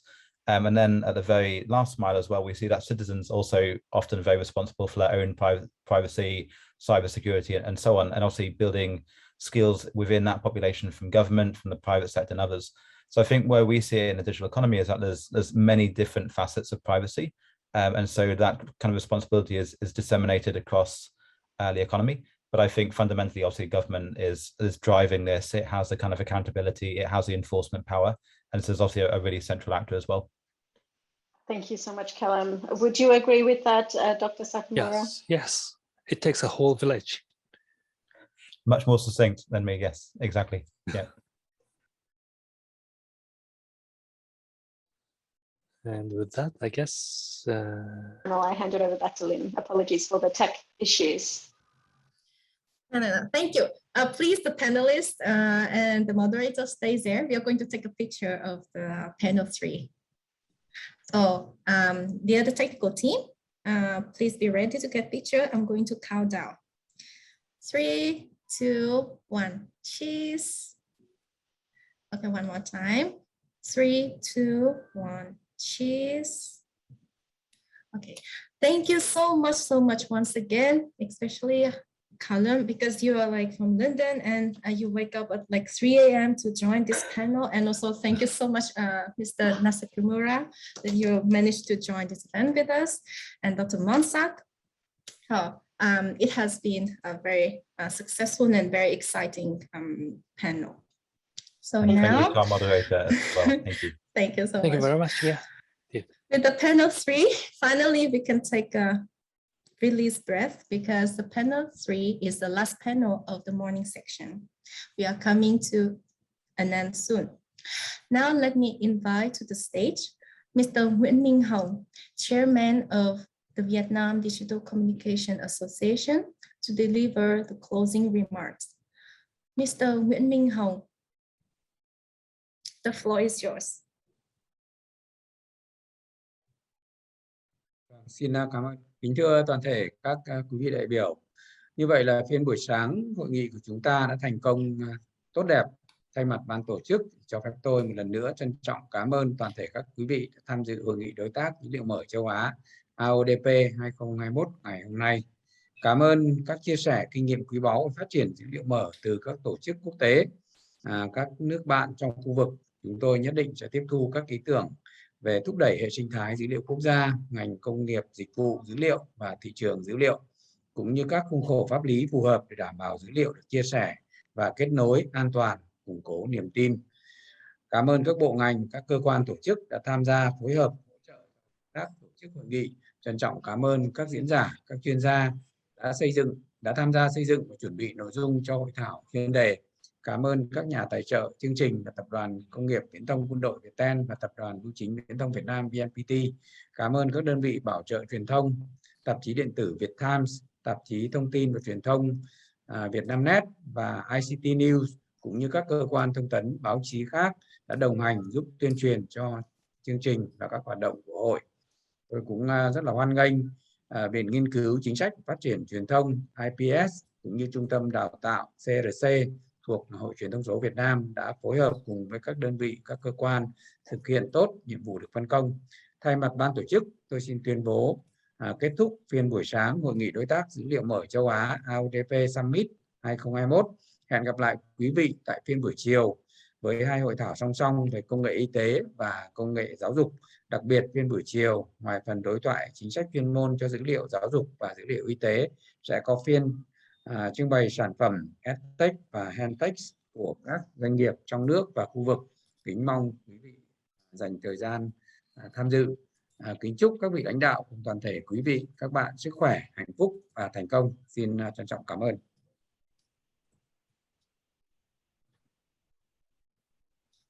Thank you so much, Mr. Nguyễn Minh Hồng. And thank you to all the panelists and the moderators for joining with us this morning. Hope to see you soon in the afternoon.